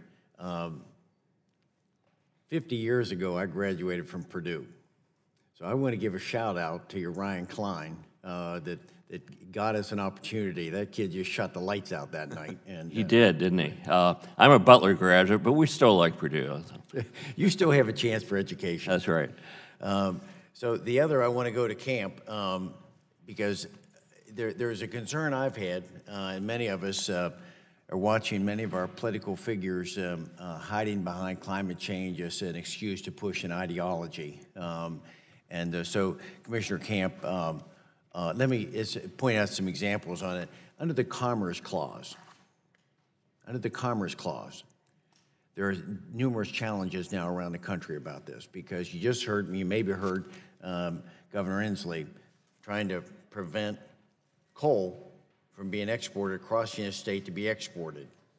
We have a governor in Maryland preventing gas pipelines being constructed across Maryland, 3.5 miles long, 12 feet wide, and they're trying to prevent that from happening. We see New York fighting the Commerce Clause by preventing the pipeline construction up there to distribute gas. My concern comes back to you, because I'm from Wheeling, just down the road, just on the other end of that river, just come on around. If we can't ship our ethane, if governors and political figures are using various rules and regs to prevent the transportation, how are we going to get ethane to you at the cracker plant? How are we going to get coal transported up? How are we going to get gas up into New England when they have shortages? Do you sense, are you getting any sense that sometimes we're allowing our ideology to get ahead of us instead of science and the law to be able to allow our products to be shipped to market? Do you think they're hiding behind that? I do. I think a lot of times, you have to let science play out, and you have to figure out how we're going to move the product from point A to point B. So we are seeing that. Fortunately, for the Shell petrochemical plant, they're running a 97-mile natural gas line directly to the plant, and we haven't run into that. But Mr. Johnson's and Congressman Johnson's district, he has a proposed petrochemical plant in Belmont County, Ohio. They might be running into that situation in the years to come. So I do believe so, yes, sir. I'm just concerned about people who are hiding behind something. I ran out of time. I went 2 minutes over with Inslee, so but I wanted to challenge him on one statement, because he made, just to show how science is being twisted here a little bit, where he made a public comment that, what was his quote? "We're tired of breathing smoke from Mississippi." Now, I'm just an engineer from Purdue. I've never heard of the wind currents going from Mississippi up to state of Washington. Is there something I'm missing here, or is this just one more thing that people are trying to use an ideology? I believe so, yes, sir. I think as Ranking Member Shimkus said earlier, we had studies in the past administration and go through. If we would have spent our time and energy focusing on how to help these other nations with their emissions, if you truly believe in global warming and climate change, it's a national thing. It's a world thing, not just a national thing. And if we focused our time, energy, finances, resources on helping the entire world and not just the United States, we'd be moving, to the future a little faster. Can't agree with you more. I hope there is going to be more emphasis on the global involvement and how we get that. So I thank all of you for the panel, and I yield back my time. Gentleman yields back. I request unanimous consent to enter the following items into the record. They include a report by the University of Montana entitled "The Economic Impact of the Early Retirement of Coal Strip Units 3 and 4, a letter from the mayor of Rock Falls, a Washington Post article from March 28th of 2019 entitled In small towns across the nation, the death of a coal plant leaves an unmistakable void. A report by Energy Innovation titled The Coal Cost Crossover, Economic Viability of Existing Coal Compared to New Local Wind and Solar Resources, the United States Climate Alliance's 2018 annual report, a New York Times article from March 29th of 2019 entitled They Grew Up Around Fossil Fuels, Now Their Jobs Are in Renewables, an article from KPAX titled Montana Senate Advances Bill to Aid Northwestern Purchase of Coal Strip for Share, two articles from the Institute for Energy Research entitled China's New Environmental Problem, Battery Disposal, and the other, The Mounting Solar Panel Waste Problem, an article from Amnesty International entitled Amnesty Challenges Industry Leaders to Clean Up Their Batteries, and finally an article from engineering.com entitled Will Your Electric Car Save the World or Wreck It? With, a request for unanimous consent? Without objection, so ordered. I would like to thank all of our witnesses for their participation in today's hearing. I remind members that pursuant to committee rules, they have 10 business days by which to submit additional questions for the record to be answered by the witnesses who have appeared. I ask each witness to respond, please, and do so promptly to any such questions that you may receive. And at this time, the subcommittee is adjourned.